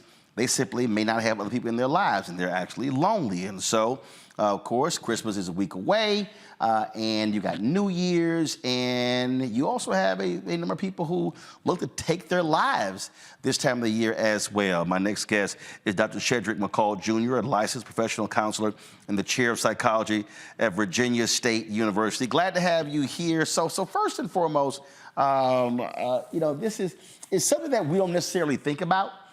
Because a lot of us it's festive and we're getting ready for Christmas and all this sort of stuff, and then New Year's and parties, without realizing some people actually retreat from life once the holidays rolls around. Most definitely. I think that a lot of people retreat. A lot of times, unconsciously, we don't realize that we have so much on our mind, and that the holidays, for some people, it elicits a lot of anxiety. And as you indicated earlier, we have, some of us have family members that we've lost. Some people can't afford to buy the gifts that they want to buy. So a lot of this just elicits a lot of anxiety and depression in a lot of individuals. So what do we, if we have coworkers, if we have family, have friends, what do we do about it? How do we help them? I think mainly just understanding that, just talking to people, meeting them where they at. If you see that something's going on with them, just be a listening ear for them so that they can have somebody to talk to and work through the issues that they may have. And I think a lot of times just being there for people is definitely helpful, especially if it's family member, if it's children, anything that you can do just to be there for them will help them get through these trying times, the holiday blues. And so what are the tips? Where do we start? So I think where we start as far as where we start as far as what people are going through is that we'll see if they are withdrawn or they're isolated, they stand to themselves. Then that's when we need to talk to them to find out what's going on with them. And if it's something that we can talk to them about, then let's do it. But sometimes they need more than just us. So sometimes they need help to talk to people to get through the things that they're going through. So we start generally just by talking to them and then suggesting that they get help to help them through these holiday blues. Questions for the panel. Lamont, you first. How do you deal with people that deal with like seasonal affective disorder centered around specifically the holidays? Yeah, most definitely. Seasonal affective disorder, we know that in the summer and the spring, people are happy. And when it comes around to the winter and the fall, there's less light. And we know that the light affects neurotransmitters, which elicit depression. So just help them by getting them out of the house, making sure that it's more light available for them, just talking to them and just being there for them. Julian? One of the things that I think depresses people is the commercial impact that we place on these holidays. Predatory capitalism is alive and well. If you ordered something online, next thing you know, you're getting ads, buy some more, buy some more, buy some more. How do we balance out the joy of the holiday and the birth of the Christ child with the capitalist extravaganza that has become the holidays?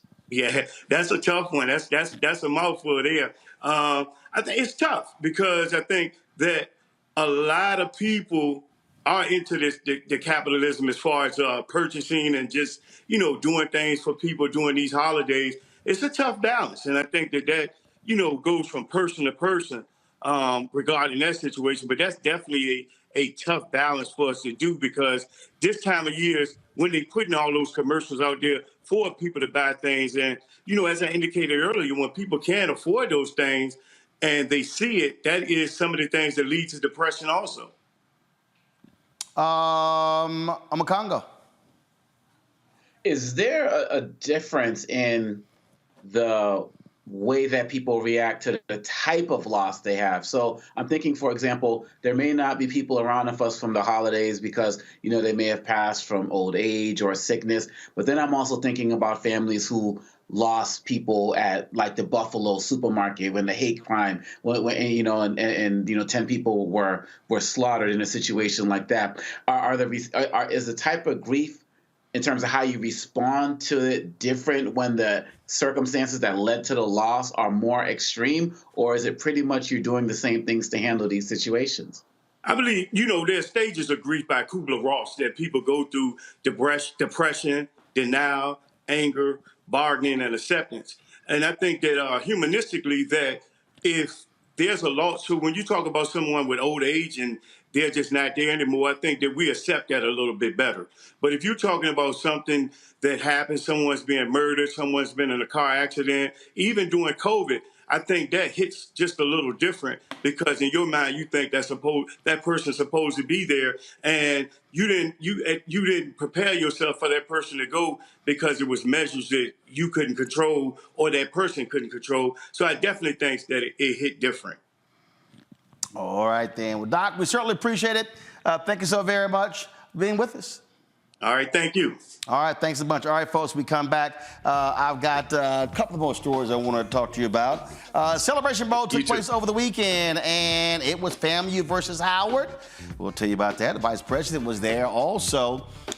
We'll talk a little bit about Clarence Thomas. Man, how much did they spend to buy this brother? These white conservatives have bought them a Supreme Court justice. We'll talk about it next. You're watching Roland Martin Unfiltered on the Black Star Network.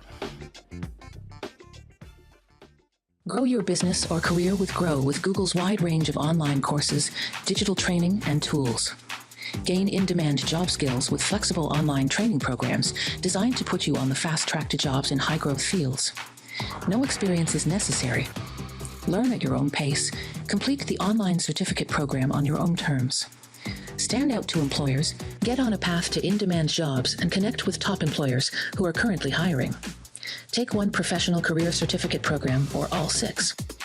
Earn a Google Career Certificate to prepare for a job in a high-growth field like data analytics, project management, UX design, cybersecurity, and more. All professional career certificate programs must be completed by December 31st, 2024. Scan the QR code to complete the application. There are 1,000 scholarships available. Grow with Google and J. Hood and Associates. Be job ready and qualify for in-demand jobs. I'm Faraji Muhammad, live from LA. And this is The Culture. The Culture is a two-way conversation. You and me. We talk about the stories, politics, the good, the bad, and the downright ugly. So join our community every day at 3 p.m. Eastern and let your voice be heard. Hey, we're all in this together. So let's talk about it and see what kind of trouble we can get into. It's The Culture. Weekdays at 3, only on the Black Star Network. Hello, I'm Paula J. Parker. Truly proud on the Proud Family, Louder and Prouder on Disney+. And you're watching Roland Martin Unfiltered.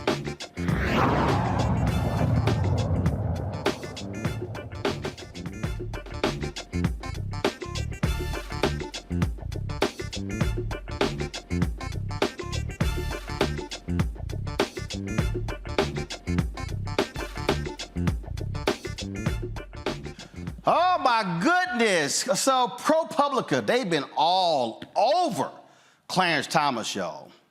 They have a new article out today that shows that Clarence Thomas spoke at a conference in Georgia, and he was flying back and he was sitting next to a Georgia congressman, and he was complaining about the amount of money that Supreme Court justices make.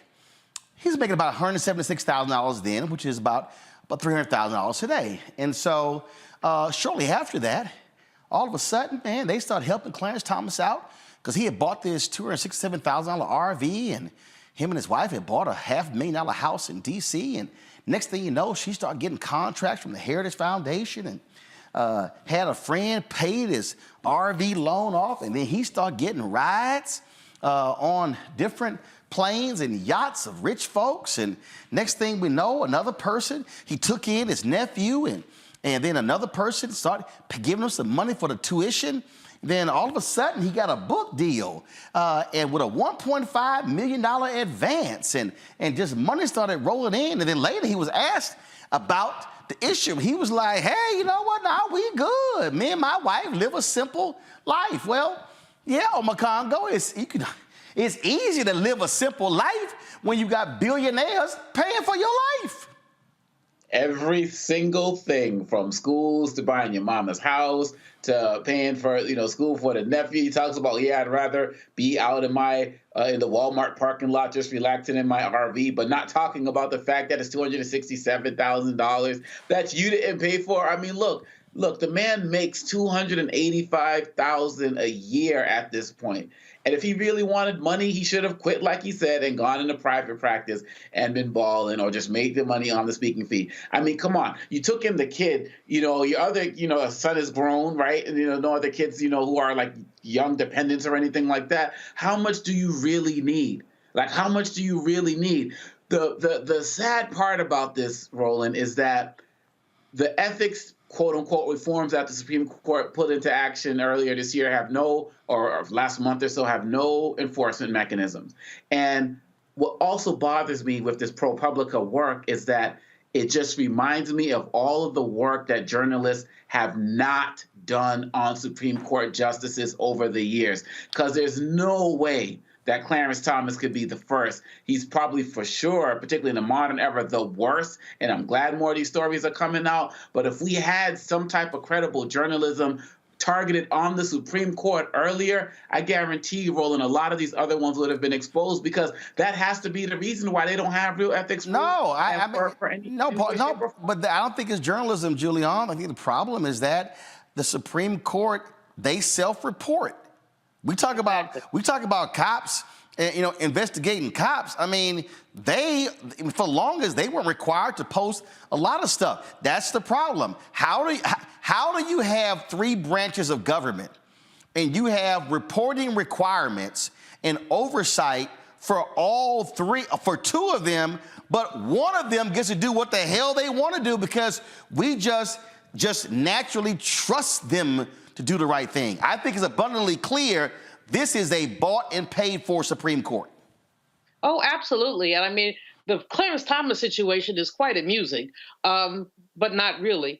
But amusing from the standpoint that, the whole court has always behaved as if they're above the law. But he in particular has had enormous indifference for the Constitution, for the law, for integrity, for decency. We know we don't have to repeat the Anita Hill story, and where it's clear now, there's evidence that was not allowed in, and it's clear that he just pathetically lied, that there were at least one, perhaps three other women who had complaints about him and sexual harassment, and a football player that he's married to, had the temerity to call Dr. Hill to ask her 10 years after the fact when she apologized. It's crazy, but what's really crazy is that we have allowed the Supreme Court, for what reason? But we've allowed them to just float above it all with no, as you say, reporting requirements, no code of conduct, no,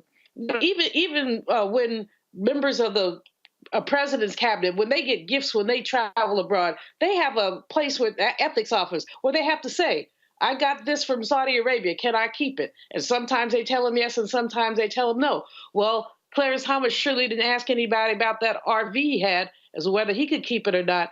We know this man is crooked, but your point, Omakongo, was very well taken. He's not the only one.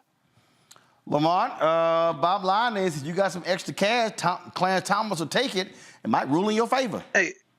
Hey, they're going to the highest bidder, man. Everybody has a price, and not only Dr. Malvo, enormous indifference, but enormous entitlement. Because you learn and you study in school and you sit down and behave, and they tell you no one is above the law, and then you get older and you see things like this, and it does make you wonder, who else and how many else and how much, over the years, and then it begs the question for me, is there a way to tie being bought and paid for to certain opinions over the years that affected certain decisions? Are those cases up for discussion now? Because you clearly have received, in any other industry, in any other line of work, that's an instant compromise. So, what now? I mean, we saw them put in place the ethics committee and whatnot, but like you said, there's no enforcement. So what now? Is everything, what's the word? The integrity is compromised now. So now what? How is he able to still serve out his tenure? Easy. It's a lifetime. This type of dark cloud. It is because it's because it's a lifetime appointment. And again, because they self-govern, they literally are not accountable to anybody, and that's the problem. Tomorrow we're going to have the reporter from ProPublica who wrote this story on tomorrow's show, so y'all don't want to miss that. Folks, over the weekend, it was Celebration Bowl, the crowning of the HBCU national champion. It pitted the Howard Bison versus the Florida A&M Rattlers. Vice President Kamala Harris was in attendance at the game. It was a great game there, and guess what? Her Howard Bison came up short. And so she was there enjoying the game. Second gentleman, Doug Emhoff, was there, a host of friends as well in the suite there. And she took some time to drop by the ABC booth to talk with a couple of the announcers. One of them an HU grad, one of them a Florida A&M grad. Check it out. Cheer on my team. Can I say our team when she's around? Can I say our team? Yes, we can. I don't know about all of that. Okay, so we saw you a couple of years ago at the Truth and Service Classic, and then again you supported the men's basketball team. Of course. You're here now, and so what do these type of events mean to you personally? Well, I mean, it's a lived experience. I grew up through college going to our games and then go back for every year for many years to homecoming, and to be able to celebrate the team as an extension of celebrating the school and all HBCUs. I mean, it's very much a part of just a cultural appreciation and really lifting up just the beauty of the work and the excellence. Well, let me say, Madam Vice President and fellow Bison, fellow California. Indeed. I like to tell people, I went to Howard University, a little boy that thought I can hit a couple dreams, and left there a man that knew I could achieve anything. That's right. What was your HBCU experience like at Howard? It was very much the same. I mean, what you and I know is that you could play for the football team and be the head of the science club. I was on the debate team. I pledged to sorority. There were no false choices, and everything about being at an HBCU tells you are supported, you are nurtured, and there are high expectations of you. Yes. And with every intention of giving you all the support you need to thrive. You sound like my Professor Smallwarren. She was like, Jay, if you can throw 4 touchdowns on Saturday, you're going to be in science class on Monday. That's right. But that's exactly right. And no excuses would be allowed. Yes. Right? Yes. All right, so let me jump in here. Madam Soar, Vice President, you mentioned that member of Alpha Kappa Alpha Sorority Incorporated pledged the Alpha chapter, initiated. Yes. So for you, what did the unity and the sisterhood mean to you, and how does it carry you forth now? Well, I talk with students all the time about the fact that sisterhood, or, if you join a fraternity, that brotherhood, it's a lifetime. I initiated with 37 other young women. There were 38 of us. We are very close to this day, these many decades later. And it's an enduring sisterhood. It includes not only those that you join with, but those you see all around, literally around the world. I've seen our sororities. I'm going to harken back to your Howard experience and ask a lesson learned that has carried you throughout your journey to become the Vice President of the United States. That much is expected. And that you may be the first to do many things, don't be the last. So what you receive, you are expected to give back. And I learned that from my family. I learned that at Howard. And it is something I take very seriously. I'm going to allow you personal privilege here, Jay, because I know you all have a little something that you do when you recognize each other. I'm still in shock right now. That 38, that's a big line right there. But anyway. I'm sorry, the 38 jewels of iridescent splendor. Get it in. But we have to have you go. We have to say this. HU. You know. Thank you so much for being here and joining us. It's good to be with you. Absolutely. Enjoy the game. And you want to say go Bison before you go? Go Bison. I can't say it, so you can't. Well, Well, folks, after the game, Harris went to the historic Busy Bee Cafe with Melody Campbell, the National Coalition on Black Civic Participation, and others. It has been a staple for decades in Atlanta, opening in 1947. And look, you got to be black, Lamont, to roll up to the soul food joint and go get on Air Force Two with some bread pudding or some banana pudding, as well as some peach cobbler. I mean, yeah, you can, and respectfully, I think that was a good. I watched the game, I watched the halftime. I'm really not, unpopular opinion, I'm not big on the photo ops. Going to the soul food restaurant, cooking black-eyed peas on Instagram and collard, showing collard. I'm not a fan. Here's the deal, though. She cooks. She actually cooks. It's so. Like I said, unpopular opinion, I feel like every available opportunity, she has to remind the public that she's black by showing us black things. I'm just not a fan of that. But here's the deal, though. But if she doing black stuff, shouldn't she do that? I mean, that's like for instance. Yeah, it's not for show. It's not performative. I mean, being who you are is not, being black shouldn't be performative. Right. So that was stuff. So Obama, when he was president, went by restaurants, stopped by Leah Chase's, Dookie Chase in New Orleans, Roscoe's Chicken and Waffle. They even got now an item on the menu. So, I mean, I don't see. I mean, here's the deal. What's the difference? Okay, how about this here? What's the difference between her doing that and stopping by a bookstore?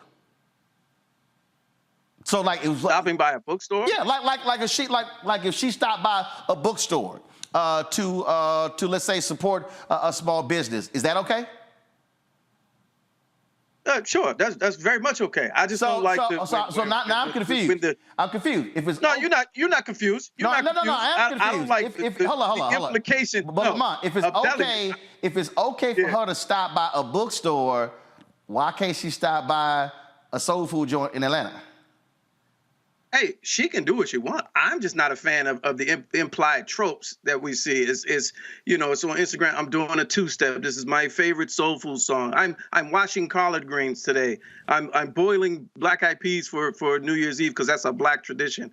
I'm just not a fan of that outward performative display of your blackness. It's not. Okay, so if she didn't, like if she did black-eyed peas every New Year's before she was vice president, so she shouldn't show it? I don't know that of her anyway. So I don't know her to have done that before. No, that's what I'm trying to tell you. No, what I'm trying to tell you, she actually cooks. So she's been cooking a long time. So that's what's up. If she's been cooking a long time, she's just doing what she's always done. That's fine, and all that's fine and fair. From my observation, what I don't like is being black on cue. I don't like when they do that to. I didn't like when they did it to Barack, former President Barack. I don't like it when they do it to Madam Vice President. Now it's just not my thing. Who's they? You're not confused, Roland. No, who's they? No, you said they. So you don't like. So you didn't like it. You didn't like when Obama stopped by a black business. No, that's not what I said. Don't try to misconstrue my words, dear brother. That's why I said I'm confused. No, you're not confused. I don't like when the positioning of it.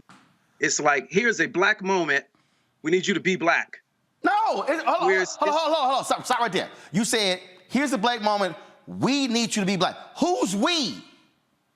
Well, wait, that's subjective. It could no, it's be not. Any, No, you said we. Who's we? It sounds like you. It sounds like there's like some other thing above her saying, "Hey, we need you to stop by." How about if she stopped by because she wanted to stop by? Well, that's all. Again, that's fair and fine. But we do know that there's some level of handling that goes into your appearances and your itinerary. That's common knowledge. I can tell you right now. I'll be honest with you. I've been around lots of presidents, vice presidents. If a president or a VP don't want to do something, they don't do it. Oh, absolutely. So she's not removed from that. I'm saying, my opinion is that I don't like the performative nature of it. That's all. It could be her decision. Fine. So I'll ask. So again, I'll bring in Julian and Congo. How is it performative? Because see, here's what I find to be interesting. So if she doesn't do it, then okay, she don't do it. But if she does it, it's performative. But when I asked about her going to a bookstore, you were like, "That's fine." So I don't understand. So like what? If she went to a white bookstore, that's fine. But if she went to a black bookstore, that's performative. I mean, those are layers. Why do we place performative on something when it's just what we can do? Roland. Well, I mean, I don't agree with that. So Hillary having hot sauce in her purse was not something. Hold on, stop, hold on, right there. And you know what you just did right there? That's where you made a big mistake. Hillary Clinton. No. See, you assume Hillary Clinton. You can go back 15 years where Hillary Clinton talked about hot sauce. Here was the mistake that black people made. Black people, and I'm telling you, this is very well documented. Black people in 2016 were like, oh, here Hillary Clinton go on the Breakfast Club talking about she got hot sauce. Literally, there were stories done a decade earlier about Hillary Clinton carrying hot sauce. But we jumped to the conclusion that because she talked about hot sauce, people were like, oh, that's performative. She actually was doing that for a long time before she even ran. So this is not performative. No, that's answering the question. Not. If you I don't understand how. Go ahead, Julian. First of all, this woman is a human blocking being.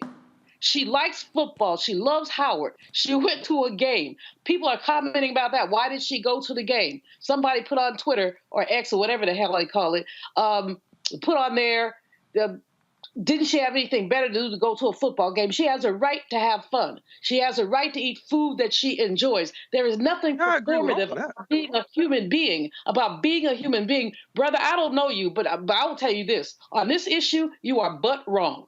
Okay, that's your opinion, but that's your opinion, though. That's fine. That's your opinion, though. I didn't detract from her. I didn't detract from her. What did I disrespect? Hold up. You can't talk over each other. Julian, finish your point, and then I'm going to go to Lamont, then I'm going to go to Omekongo. But the bottom line here is that this woman has been under ridiculous scrutiny. She is the vice president of the United States, and there's some scrutiny that comes with that. But she is also the first black and Asian woman in this role, and the critics have been horrid. So for this man to talk about performative suggests that he does not know what he's talking about, who he's talking about. I know Kamala from San Francisco. She is a sister. She's a sister. She's a human being. And all the criticism that she gets, black women are sick of these folks just judging her because she went to have a good time and she stopped to get some food. And this person says it's performative. What are you performing today, bro? What is your performance? Okay, Lamont, you can respond, then go to Omekongo. Well, I mean, I'm respectfully, you have a relationship with her. I don't. None of my commentary did I detract or disrespect her. So my opinion may have triggered you, but that's not where it was founded and nor was it rooted in. I stated that what I don't like about those types of appearances and the reason why. It's nothing about her. I understand the scrutiny that she's gotten.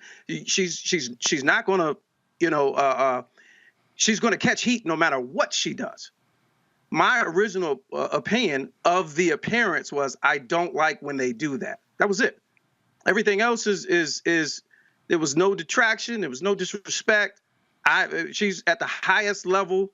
I'm here for all of that. So your relationship is your relationship. Mine is not. Mine is just the casual observer, the viewer. Omekongo, go ahead. Nobody says anything when Biden does something to honor his Irish heritage. Nobody says anything if people see Obama or Trump or DeSantis at a football game or a basketball game or a sporting event. So I feel like, and I'm not talking about this conversation in terms of us here, I'm talking about the general public. There's a certain level of hate that's directed at her, being a Black woman, Black and Asian woman, that people are just not going to send towards other people. And Ron DeSantis is still out there complaining over where Florida State didn't get placed in the football tournament or something.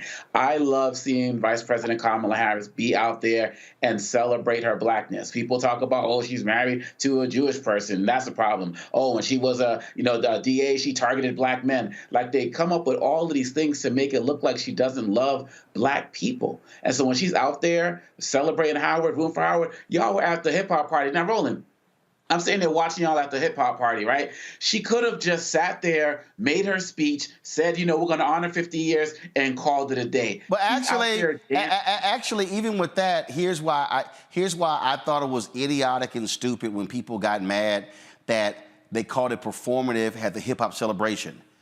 Every president and every vice president has actually hosted musical events. Exactly. Y'all can pull the video up. I was at the White House when Obama celebrated Motown.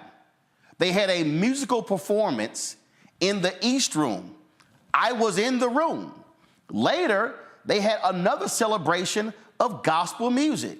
Aretha Franklin, Shirley Caesar, you had numerous artists who performed. David and Tamela Mann, you had, list goes on. So Vice President Harris hosts the hip hop party, and I literally saw people going, that's performative. No, it was literally a celebration of hip hop in his 50th year. If I'm correct, Obama had Common perform at the White House. This is all I'm saying here, and this is to me, again, this is to me a problem that where I believe we as African Americans get way too touchy. So, to Omakongo, your point, if Biden stopped by a pub to get a pint of beer, oh, he stopped by a pint. But then she stops by a soul food restaurant, it's performative. Here's the deal. She did that when she was Attorney General. Yep. She did it when she was the DA. So it's like, it happens. In fact, I fly to Atlanta all the time. I purposely will structure my schedule to go by Pascal's in the airport to support a Black restaurant. I'll post a photo. You can say it's performative by me doing that when I'm supporting a Black restaurant. I just think that we play. Now, let me go back to the hot sauce thing, because see, this was the mistake. Go to my iPad. Ashton Pittman published this here.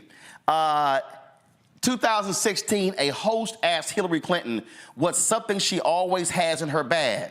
Hot sauce, she said. Critics claim she said this to pander to Black voters because of Beyonce's hot sauce in my bag lyric. Here was a podcast Hillary Clinton did 4 years earlier where the headline, Hillary Clinton rarely listens to her iPod, always packs Tabasco sauce. Next, the article said right here, 2012, Condé Nast did an article on Hillary Clinton where she talked about hot sauce. This was 4 years before Beyonce even did the song. And then 2008, Hillary Clinton had a White House hot sauce collection as First Lady where there were stories done on it. In fact, in 2015, this was an article where Hillary Clinton took a photo with a bottle of Tabasco sauce. Now, that wasn't performative when she did it. She actually did it. The mistake was people jumped to the conclusion, oh, here she go on a Black radio show talking about hot sauce when she literally had been talking about hot sauce for 20 years. And I think that's cool. If you wait for me to respond, all of that. It's also important that with everything that's coming at us right now, from the curriculum, getting rid of DEI, to be able to be out there and celebrate her Blackness, we need more of that. And so the story that you're bringing up with the hot sauce, that is true for VP Harris as well. She has always been Black. She is always celebrated, not as a performance, but because it's who she is. But in this day and age now, more than ever, the way they're coming at us, I hope she continues to do more of it. Go out there and celebrate every aspect of us in every way, shape, or form, because they're trying to deny us it in every way, shape, Lamont, go ahead. The word, hold up, Julian. Hold up, go ahead, Lamont. Just to your last point, all that's well and good. I wasn't even referring to the Beyonce lyric, but I'm not, whether I like hot sauce or not, I'm not bringing it to a radio interview. That's all. Hold on. Wait. See, wait. See, hold up. See, this is where you got dealing facts, Lamont. She was asked, "What do you carry in your bag?" She said, "Hot sauce."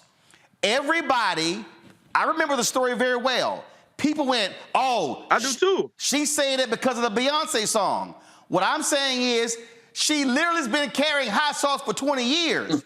But people, what they did is they jumped to the conclusion that, oh, she just trying to pander to black people about hot sauce because Beyonce had it in her song. But if you've been doing it 20 years before Beyonce even dropped the song, it ain't pandering. It's just you actually liking hot sauce.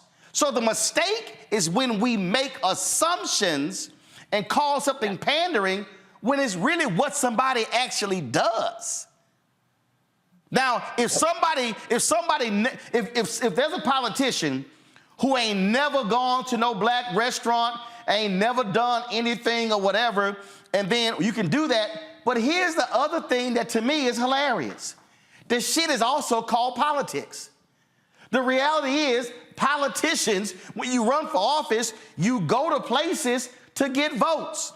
And so guess where you go? You go to bars, restaurants, you go to all kind of establishments, you go to malls. George H.W. Bush, y'all might remember when he went to a grocery store and he got criticized because he did not know the price of milk when it was being scanned. And even that story is not necessarily even true. But guess what? George H.W. Bush was vice president for 8 years. And then he was president for 4 years. We know his ass wasn't going grocery shopping.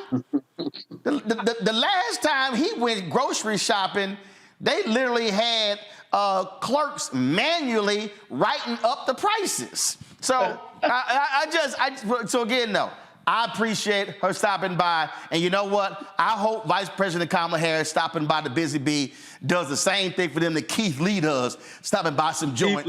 And folks actually show up. And so I'm glad she did it. And so there we go. All right. That's it for me. Makongo, Julian, Lamont, we appreciate y'all being on the show. Thanks a bunch. Folks, got to go to break. We come back. Gospel singer Anthony Brown. He and I sit down for a great conversation. I think you're going to enjoy this. That's next on the Black Star Network. When you talk about blackness and what happens in black culture, we're about covering these things that matter to us, speaking to our issues and concerns. This is a genuine people-powered movement. There's a lot of stuff that we're not getting. You get it, and you spread the word. We wish to plead our own cause. Too long have others spoken for us. We cannot tell our own story if we can't pay for it. This is about covering us. Invest in black-owned media. Your dollars matter. We don't have to keep asking them to cover our stuff. So please support us in what we do, folks. We want to hit 2,000 people, $50 this month, raise $100,000. We're behind 100,000, so we want to hit that. Your money makes this possible. Check some money orders. Go to P.O. Box 57196, Washington, D.C. 20037-0196. The Cash App is $RM Unfiltered. PayPal is R Martin Unfiltered. Venmo is RM Unfiltered. Zelle is Roland at RolandSMartin.com.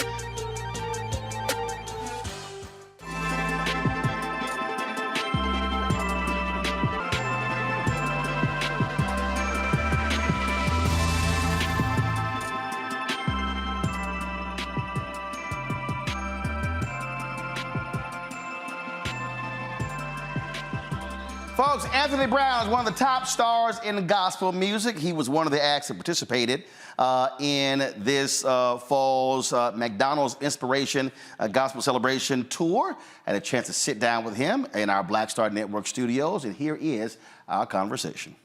What's happening, man? Man, I'm feeling good. Blessed to be here, man, in your space. Well, you know, this is where we make all the magic happen. Absolutely. All right, what's up with the trucker hat? What's up? You know what? This is my... You feeling a little Darius Rucker? Man, I am. You know, makes a little bad boy of gospel on it a little bit. But, nah, I would say, I think I got the king hat on today, right? Huh? I got a king hat on today. Right. Yeah, I feel like a king today. That's why I wear this trucker hat. So, man, let's talk about where gospel is today. It's very. I love all these different categories. I love when I hear urban contemporary, neo gospel. Okay, now you're going. Tradition. I mean, you start hearing all these different phrases. So, what lane do you believe that you fit in? What a question. What a question after you talk about my rebel hat. You know what's funny, Roland? Last week somebody introduced me. It was on like a Thurgood Marshall event here for scholarships here in D.C. And they introduced me and said, American Urban Contemporary Gospel Artist. Longest title, weirdest title I ever heard in my life. But that's how they introduced me. American Urban Contemporary Gospel Artist. I said, okay, fine. All of it's true, a little bit. But I hate the idea of being boxed into a title. Right. Anyway, and I love the fact that even with gospel right now, we're kind of getting rid of all of these very boxed-in titles, and people are just presenting inspiration at the level that they feel, or that they're inspired to do it, or how they tick. I like that. Bless you. I feel like, for me, some days I'm super urban and I'm a rebel. Other days, you know, catch me on the choir road with a choir in front of me. Other days, I'm spirituals and hymns and real, you know, classical. That's my base. Other days, I want to wild out and I want to be a thug. And all of it is me, and it's all authentic, and it's all okay. And I think there's room for all of it. So I'm gonna answer your question by saying, like, yeah, don't give me no title. Just let me be who I am every day. Right. And if that meets you where you are today, then I did my job.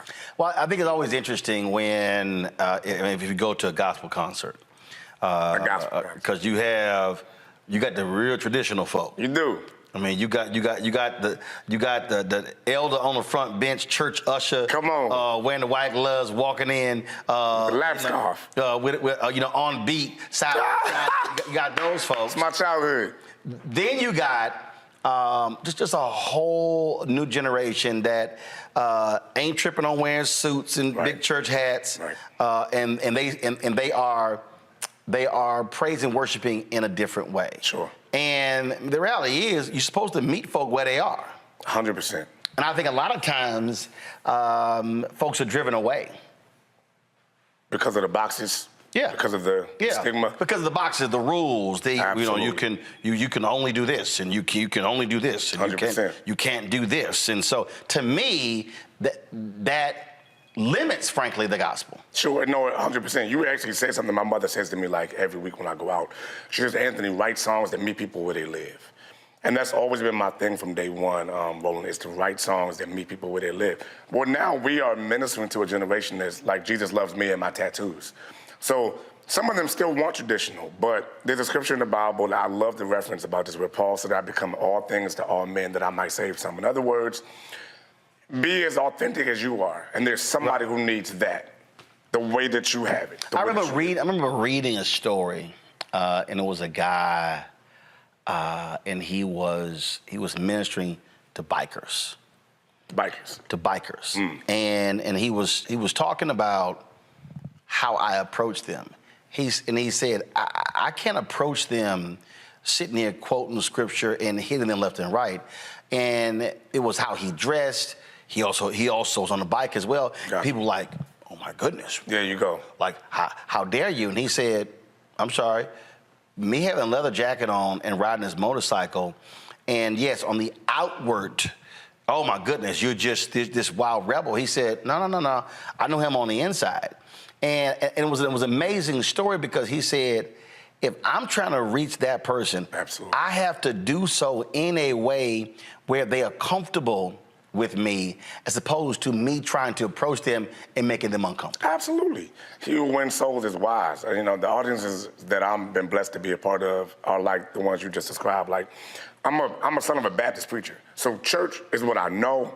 I understand the culture of it. However, I live in a 2023 real world. As a black man in America, I have that experience to bring to the table. I feel like you'd be doing yourself a disservice by trying to fit yourself in a box. You're gonna leave somebody out. And I think all that we do in gospel music is bait. So it's bait for some fishes out there. Just because it might not be what you would grab a hold of doesn't mean it's useless or that it doesn't have merit. Somebody needs it the way that you have it. Somebody else needs it the way somebody else has it. All of it works to me. And I feel like you should just be your authentic self and you'll get the fish you're supposed to get. So how do you deal with that when you at First Baptist? When you've got different services, different people, and you just may want to just go. Then Pastor Jenkins is like, I mean, have you ever got that look from Pastor Jenkins like, man, Anthony? Probably from day one. First of all, Roland knows my church. Shout out to my pastor, Pastor Jenkins, and my church, First Baptist at Glen Arden. Absolutely, I came there 15 years ago with a mohawk. He was from day one. He was like, "What is this?" With a mohawk? I came in with a mohawk. That was like my day one. I had a mohawk, and after I got on stage with a mohawk, then a whole bunch of young kids started to get mohawks, and then some of the older deacons too. That's when he was like, "Yo, get that mohawk out of here." But to your point, I feel like I know how to go into any environment and be what that environment needs. And that's the wise part about it. When it says he who wins souls is wise. Just because I am a rebel don't mean I'm gonna come to the First Baptist Church when Arden on stage and just turn up and lose the people. Like, nah, you should be wise about how you approach it. So when I go there, can I clean it up, put on a suit, put on a choir robe, direct the choir? Yes, every Sunday. When I leave there on Sunday night, if I'm going to a club in Detroit to perform, I'm gonna turn up, bring out the chain, throw on the hat, but all of it's me. I'm not putting on for anybody, it's all me. Yeah, but at the time when you like, okay, I'm gonna slide in and a little something here. Absolutely, 100% at First Baptist. And you know what's funny? Where you think Pastor Jenkins would like reject that? He'd be up there dancing with me, right side by side, doing the B.O.B. bounce on stage, which is what I love. So no, I don't get no flack from him. I don't get no flack for him. Came with a mohawk. Yes, sir. He gonna love this part of the interview when he sees this. Mohawk He was like, absolutely not. He looked at me like, okay, what is this or whatever, but he never turned me down for those reasons. Once he heard my gift, it was a gift that outshined the outward appearance, and I think that's what people, get hung up on. They see people, how they look, they write them off. He didn't do that to me. Because there are a lot of head of music and pastor battles. Man. Oh my goodness! I know you've heard some. We ain't got time for the conversation in this meeting. Horror stories, but the funny part about it is those two things are the elements people come to church for. Right. They come for a good word. They come for good music. So it behooves us to be able to work together. And I think Pastor Jenkins has done an amazing job with that. I love my church experience. Who have you studied in terms of so two? One, being minister of music in a church. Is there anybody you studied where you said, man, I just like how they do it, how they present it, just how they flow?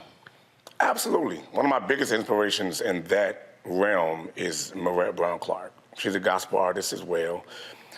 She has managed to be able to be a gospel artist out here, saving the world through her music ministry, but also faithful to her local church.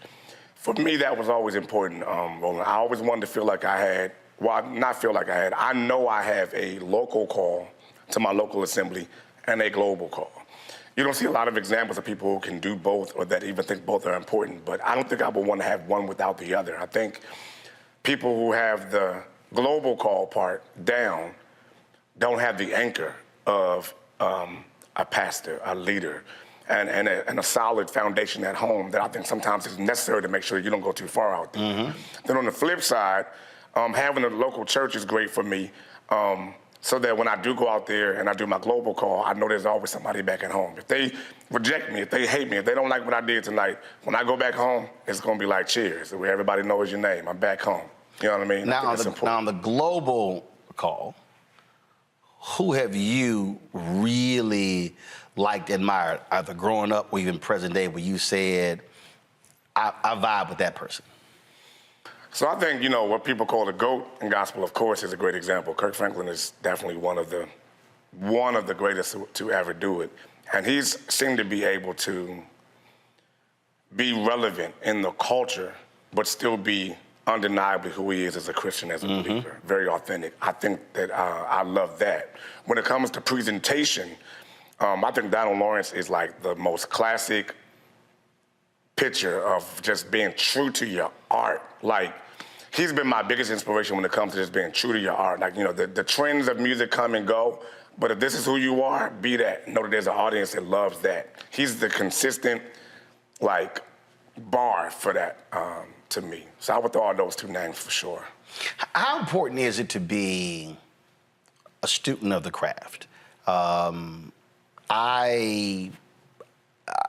When young folk come up to me and they say, man, I want to do what you do, then my response is, but do you want to do what I do? Gotcha. And then because when I throw that out, for a lot of them, they look at me like I'm crazy, and I'm going, if you want to be really great, not popular, not want to be seen in airports and taking selfies, for me, it is study the craft. Ooh. And you actually never stop learning. Never. That to me. So talk about why that is so valuable, studying the craft. Oh, I feel like whether it's songwriting, whether it's singing, whether it's stage presentation, whether it's choir directing, any of that. Right. Even though I feel like every person is unique in nature, you are still following the blueprint that somebody else laid out in some way, shape, or form. People who don't study their craft, to me, just are blowing in the wind. You really just wanted a platform. You didn't want necessarily to be a part of the building of a particular thing. And for me, I feel like with gospel music, you're a part of a legacy that was already established. Right. So it's great for me to be unique in what I present. I'm not saying don't do that, but I am saying it'd be great to know, what did the Caravans do at the height of their career? Right. That grabbed the attention of people. What did the Hawkins do? What was it that made them be what they are? What did Donnie McClurkin do? What did Mary do? So for me, studying the craft as a kid was, growing up, this was vinyls. I'm about to date myself a little bit because this was not CDs yet. It was still records. That's what I grew up in. My household, my daddy was playing records. But I wanted to read that information. When CDs came out, I wanted to read them credits. Who is doing this stuff and what's their story? That's always been my thing. And to your point, like, I never stopped doing that because I feel like if one day, 20 years from now, somebody turns one of my CDs over and reads it, I want them to know a little bit of my story and study that and help that to become a compass to where they go into their job. I just saw an interview Ice-T did where he talked about that. He talked about when albums were done. Yes. And he said where everything was a liner notes. And you studied who was the sound engineer and the mixer and who played this instrument on that piece. And he said that whole album told a story. Wow. And to me, that's how I look at in terms of studying the craft. There's a bunch of folk who can sing. Right. But how do you take care of your voice? How do you make it better? Jeffrey Osborne said to me during COVID, because they couldn't tour or whatever, he started taking voice lessons again. And he said, wow. He said, I hadn't taken voice lessons in 20, 30 years. He said, but this was an opportunity. And here's Jeffrey, 70, 71. Right, about to say, it was, I want my voice to get better. That to me is what I tell people about studying the craft. Forget the success, the money, the fame, all that sort of stuff like that. That means that you want to be as great as you possibly can be. All the way. And that means putting the work in. First of all, I'm so glad you said that. I'm looking at you, sitting across from you, and you've been doing this thing for a long time. To me, that means that you've also given me your chance not only to learn the craft, but to evolve. And evolution, I think, is important in any artist's life or career. So, like, at the height of things with Worth, if I just stop there, if I just sit on the laurel of what that was, then I stop evolving, I stop growing, and I think that was all that I could produce. Well, I'm still living, and that experience is still happening. So the next record, I'm not trying to live up to that mountain anymore. Right. Let's go on the journey of who I'm becoming today. Right. And there are people who want to go along on that journey. I think that is so important if you ever want to be the Roland Martin of gospel music. See, I think when I get the measurement, I play golf, and I played golf for 35 years. Do you? And absolutely, gotcha. Absolutely. It's a putting green right there. We keep, right. There's a 9-foot putting green. Y'all right can't see it, but it's over. There's a 9-foot putting green right there. I got the exact same one in my house. Done deal. Oh, Okay. absolutely. And I was talking to somebody about this, and they said, well, do you gamble playing golf? And I said, sometimes we may play for, dollar a hole or whatever. But then this is what I told them. I said, the beauty of golf is you're actually competing against yourself. There are no teammates. It's not me against you. You're actually competing against yourself. Against yourself. And that is, I shot this score. What's my best score? Right. How low can I go? Right. And I sort of look at it the same way. I don't look at other people. I don't look at what somebody else is doing and say, okay, we're competing against them. No, my deal is I'm actually competing against myself. So if my standard is here, if I'm trying to go here, then they got nothing to do with you. Right. So I don't care what you're doing. Right. Because this is what I'm actually competing against. I love that. And so for you, when you are on that stage, when you're writing, when you are singing, how are you trying to measure yourself? Man, sorry, I'm just chewing on what you just said. Because this is an area where a lot of people struggle. And I'm sorry, I'm about to bring it back to the Bible again. Pastor Jenkins, you be proud of me. Where there's a scripture that talks about this, don't look to the left or the right. Now, the comparison is the thief of joy. That exists in every kind of demographic. But for us as gospel artists and musicians, there's always a new hot next. In music, period, there's always a new hot next. So if you let the people's praise of you one day dictate who you are the next day, you're gonna ebb and flow with how they feel about music, and that changes every day. My marker I set for myself is so different from that. What I try to do, to your point, is just literally figure out, the last time I did this song, this is how I felt, and this is how people responded.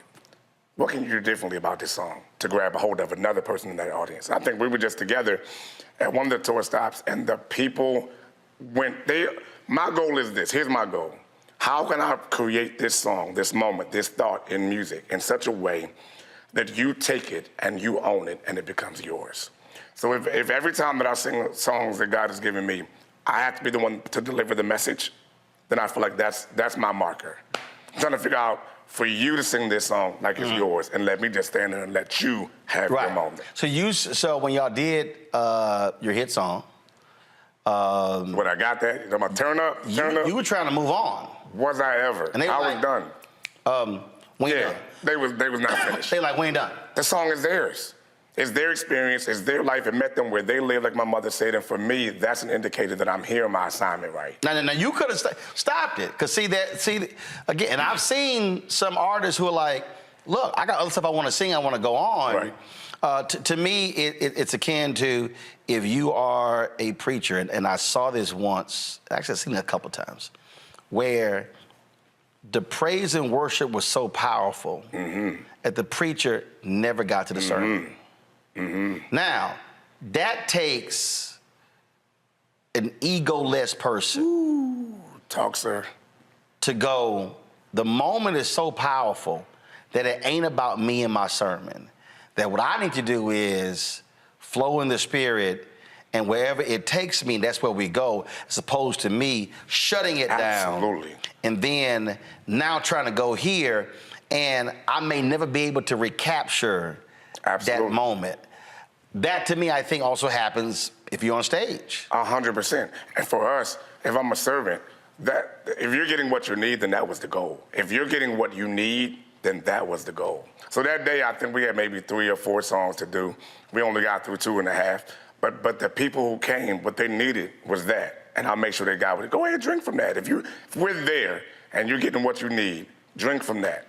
Next time you see me, then we'll keep going. I think it was Donald, it might have been Donald Lawrence. No, what? And the thing, to me, I think the thing about the moment in gospel music, again, it might be a praise song, it might be a worship song, and I remember I was at Salem Baptist Church. I was a member when I was there. Man. And it was all kind of stuff that was happening. And it was This when I was at CNN. It was Times Journal Morning Show. It was like all these different. It was like stuff that was just happening. And I remember church was over and the choir was still going. Gotcha. And I was just standing there, just in it. And Walter, who is the head of music, he walked over to me. He said, one, I could pray with you. He said, but I could sense you needed to hear what the choir was doing. And I wasn't paying attention to who was around me. I didn't care. We were done. And we may have been at least 15, 20 minutes and the choir was still going. At the church. Right. So again, that's the power to me of the music. Absolutely. Where you don't know who's going through something. Absolutely. But they need that at that moment, at that time, in that place. I see that has to be the goal. You know, if you decide you're going to go on an inspiration, celebration, gospel tour, the goal is to make sure people leave inspired, that they can celebrate. That's the point. So if I don't get through all of my songs or my set, if that's my indicator, then it's about me. Yep. But I'm a servant. I'm a servant to this thing. And that's whether you're at church or whether you're in the biggest venue possible. The goal is to make sure that the audience that's coming gets what they need. You're a servant to that. Have you, I'm sure you have, walked to that stage and this is my set list, but then the room starts speaking to you. And then you get that look like, we ain't doing that. We're about to go another way. Just follow me. I got to go here. Yes, sir. And that's probably scary for a lot of people because that's so off the beaten path. For people who need organization and structure, and from here to there, that dynamic will not only mess them up, it'll probably also ruin the moment. Because then you're just gonna move on from a moment that people actually need. Me, because I'm a bit of a radical, I thrive in that environment. Because for me, again, as a servant to the people, I'm gonna make sure you get what you need. So it's like, I have the same approach. I don't write speeches. So like literally. You don't write speeches? No, don't write speeches. So you're asked to come and speak, you're literally gonna speak from your heart. Yeah, they might give me the theme, whatever. I'll take it under consideration. Gotcha. But I may go somewhere else. Got it. And when I say I gave a speech in Florida, this woman came up to me. She had a black paper. She's like, "Oh my God!" She says, "We want to run your whole speech in the paper." I was like, "Y'all better transcribe it." Oh man, good luck. And she was like, "What do you mean?" I said, "Baby, that sucker wasn't written." She's like, "Well, can I get your notes?" I was like, "What no notes?" I'd rather know. She said, "You didn't have any index card, no notes?" Nothing. I was like, "Nope." See. She said, "Well, did you write the title down?" Nope. See. And so literally, so there have been moments, a lot of times again, where I'm sitting there, and again, I'm not waiting to speak, and again, I might be taking pictures or whatever. But I remember this one time I was sitting there, and I knew something, and I was like, "Yo, I didn't want to be bothered." And they would come to me like, "Hey, you want something to drink?" "No, I'm fine." "Want something to eat?" "No, I'm fine." And I was just like, they were just like, "What's he doing?" I'm like, "Wait till I get that microphone." I mean, it was. I got something I got to get out of right. Now I'm talking about. Yes. Was lighting them up, and then it was so funny because I'm telling I knew when I stepped up, I knew what was going to happen. Right. When I got to the microphone. In fact, I think I spoke in Virginia. I was his sister. She's supposed to do a gospel song after me. She's like, "I'm so happy to be here." She says, "They got me to sing." I said, "You don't want to do that." She's like, "What do you mean?" I said, "You don't want to sing that song not after I get done." Yeah, not. She's like, "No, it's fine." I said, "No, it's not." I said, "I'm telling you." I'm giving you the heads up, right? When I finish. Man. So I suggest you sing that song before I speak. Gotcha. I said, because when I get done, I'm going to clear the room.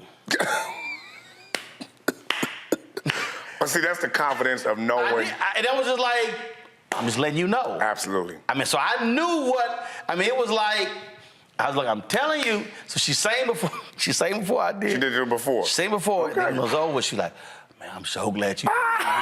She was like, and I said, "Yo, but kudos to you for letting her know, man." I try to tell them to give the awards out, and I tell people that's not being cocky, it's not being arrogant, but when you know a word is being placed in your spirit, absolutely, and you know what you're gonna do, it's like I'm telling y'all. It would be a bad idea for y'all to put. Don't put nothing behind me. We need only thing should follow me is the benediction. The benediction and go home. Don't put stuff behind.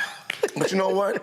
And now, I mean, I'm glad you said that though, because for artists and even for people who do what we do, entertainment space, who are watching this, it's good for you to know that there's always preparation. There's always, be prepared. No, study, absolutely. Learn all that you can. But then there's also this inherent knowing that everybody has if you tune in and listen on the inside, when just something will drop in your spirit that you know is for that environment, for that moment, for that time. And that's what you should be dialing into. Past the study, past the set list, past the whatever. No, tune in to what's going on inside of you. Because most times, whatever needs to happen as the reason why you're there for that event is already happening inside of you. You know how many people, Roland, miss the moment that they went somewhere or why they went because they won't tune in to what they're being told? When they try to take me to a room, I said no. See? Every time you want to be in the atmosphere. We got a room for you. I'm like, I'm fine. Now I hear you. And I literally will. No, I won't. I want to stand in. I need to feel this. They don't understand. Yes, it's sir. total discernment, and I'll tell them no. And they're like, "Are you okay?" I'm like, "No, I'm fine." But I don't want to sit. I want to stand in that room. Yes. And I want to feel it, and I want to see it. And all those spirits that are moving and flowing. Absolutely. And they're speaking the whole time. I did a meet and greet it was in Portland, Oregon. I did a meet and greet. And I'd already sort of decided what I was going to speak on. But it was something a woman said to me in line. The moment she said it, see, I threw it out my brain. And I took that, it was something she said, and I literally put together an entire speech based on what she said. Based on what she said. And what was crazy is, and I always use this line, and it is really for the point of getting people to laugh. I talked about how, I said, they sent me, we had a call, they sent me all this sort of stuff. I said, but I ain't paying attention to that. Room started laughing, and then I said, so as I'm thinking about it, so I'm laying this whole thing out. So this guy in front, he's hot. I mean, he's hot. He was the leader of the group. I mean, his whole body language, his whole. But see, what we didn't realize is I picked up on that body language earlier. Got you. And I didn't like his spirit when I met him. Got you. And so now I'm at the microphone, so I'm purposely tweaking him. Oh man, he's burning up. And I'm talking about burning up. I'm talking about just. I mean, I could feel it and sense it. I just kept turning that knife. So when it was over, he gets the speaker's bureau and they say, "Wait, we need to talk to you because this guy said that you were rude, that you didn't take pictures of people." I was like, "Baby, he lying." The woman was like, "What do you mean?" I said, "I guarantee you lying." I said, "I always stay." I said, "Unless I literally have to go." Right. I said, "I guarantee you he lying. Guarantee he lying." And they want him. And it was all kinds of stuff. It was total lie. And so that's why. See. I want when I'm in that place, I want to know, I want to feel it. I want to. 100%. Don't be mad when my light frustrates your demons. It's not me you don't like. You don't like this light that God gave me to shine on whatever's dark in here. That's all that was. But that's why you just said something that I love about. That's the antithesis of what most artists experience. So, you want to get to the point where one day somebody's whisking you away to a special little green room, off the beaten path where you can't hear nothing, bringing you green M&Ms and whatever. But that isolates you in such a way where you have no idea what environment you're walking into. Yep. So no wonder you walked out. You're doing your set list, but nobody's responding because you have no idea what happened before you got there, what's happening after you get there. It's important for you to be dialed in enough to be like, no, let me figure out who's coming. So I know for this tour, I love all the artists who are on the tour. I love them already anyway. So I want to see their set anyway. But knowing how that set is going, seeing the picture that's painted is important because that's a great way for you to figure out, no, I'm not about to flip the mood right here. Right. There's already a mood happening right now. Why would I come in and just shift the whole mood on something else? Because my set list is that, nah, tune in. Stop being so grand. If there was there you go. If there was a gospel verses. Oh my God. And it's not, and I tell people all the time, it's not a question of you're competing against somebody else. But if that was how I sort of see it, a gospel versus Because I believe it's sort of like when Sam Cooke and the Soul Stirrers and the Gospel Caravan, all them cats, Dixie, when them cats travel, they were like, you know, we're about to kick y'all behind tonight. Yeah. So they pull the best out of them. Who would you love to do a gospel versus with? First of all, I'm thinking about verses because I love that platform. You got a mic on that side. One stage. And it could be an individual or a group, but that would just be crazy for the audience. For the audience, man. Oh, man, that is a crazy question. I have no idea. You know, I would think from the group aspect, it would be somewhere along the lines of like the Walls group. Okay. Just because group-wise, like, you know, people like to hear the harmonies and whatnot that we produce and that we sing. I have great love and admiration for them. So it wouldn't be a competition. It'd be an honor thing. Same thing with Donald Lawrence and Richard Smallwood and these guys. We are because of them. Got it. So, I mean, that would be like a landslide. They would win because I would honor them so much. Like, there's nothing I can do with you. But I think people would love to see that. People would love to see it. All right, last question. So when we talked to Bree. Yes. She struggled mightily because I made a reference to. She struggled mightily. She struggled mightily. Sorry, Bree. I made first of all, because she asked me not to ask you or Hezekiah. She's like, oh, they gonna know. But she wanted me to ask everybody else.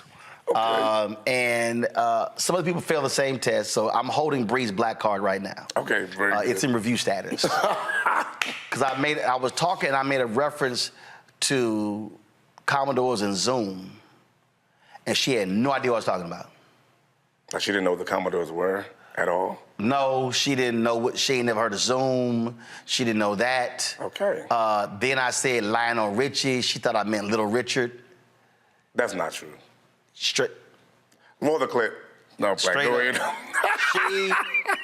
Now then we played the song. Oh yeah, I heard the song. But like literally it was kind of like, I don't know who that is. Okay. And then she was like, yeah, I don't know. Then I said, LTD Jeffrey Osborne. No. She was like, Jeffrey Osborne ain't black. He can't be black with last name Osborne. That's literally what she said. She said, call LTD Larry, Tom, and Dick. She was playing. No. She was joking. No. Roll the clip. No. Bree literally was like, okay. I don't know who them people are. That's before generation, though. But I told her, I said, hold up. I said, you know some gospel people before your generation. Then she blamed it on her dad and said, wouldn't let him listen to that. He should have played the music, whatever. Yes, yeah, but I was sitting there, but I said, baby, listen, you gonna. Come on, Roland, give her a little bit of benefit of the doubt. Nope. I grew up in a household, too. We didn't listen to secular music in my household but you know growing who the up. Commodores are. I know who the Commodores are. You know who Lionel Richie is. I know who Lionel Richie is. You know who LTD is. I know who LTD is. You know who Jeffrey Osborne is. I know who Jeffrey Osborne is. That's what I'm saying. I told her, I said, and I think Doe. Oh, man. Let me see. Doe, and it's one of the Walls group, the other ones, they all been. I said, all y'all need to go to black music class. Oh, my goodness. All of them. Give them a break. They got to go to black music class. Give them a break. No breaks. Roland's being hard body on y'all, okay? Wherever y'all at, I'm sorry. I'm trying to be with y'all. But if you grew up in a household like some of us did, like, no, there wasn't no secular music out there. But I did learn those things. I told them they got to catch up. All right, they do. I'm like, go to black night class. Yeah. What's some jokes that be on social media where it's like, you know, you get 1 point for everyone that you know? They ain't get no points, though. No, they ain't getting no points. Typically with those, I get 22, 23. Yeah, they ain't getting no points. Got it. Yeah, I told all of them, Lord Jesus. Y'all have homework. Help them, Jesus. Yeah. They didn't know the elements. Come on, everybody knows the elements. This is real music we're talking about. The elements known as I didn't Earth, ask Wind, about Earth, Wind, and Fire. You're going to have to do that. Okay, I'll ask them. But they had no idea. Wow. Literally. And then we played, oh, yeah, I heard the song. Oh, yeah, I heard that song. I was like, learn who's singing it. Okay, done deal. Learn who's singing the song. Done That's deal. what I told them. I'm done with this whole interview. I got to go find my people. Yes. Y'all embarrassing us on the world stages right now. Yes, on the McDonald's tour. So, look, I said, look, while you're eating your Big Mac or your quarter pounder, there you go. You be listening to Zoom. Don't worry. A love ballad. I'm gonna fix them because my next set, I'm gonna put an EWF reference in there, and everybody gonna know. We're gonna all learn it while we're on this McDonald's Inspiration Celebration. Okay. All right, do that. Hold me to it. Do that. Hold me to it. Do that. There you go. Yeah, I'll throw in love ballad or something. Something. That they. I got him. I'll take care of him. Give me a break. I'm gonna get him. Don't worry. You got it? I got it. Okay. That's my assignment. Oh, that's your assignment. That's my assignment. All right, appreciate it. Educator. I got him. Let's do it together. My hands are raised because I serve. Your will is what's best for me.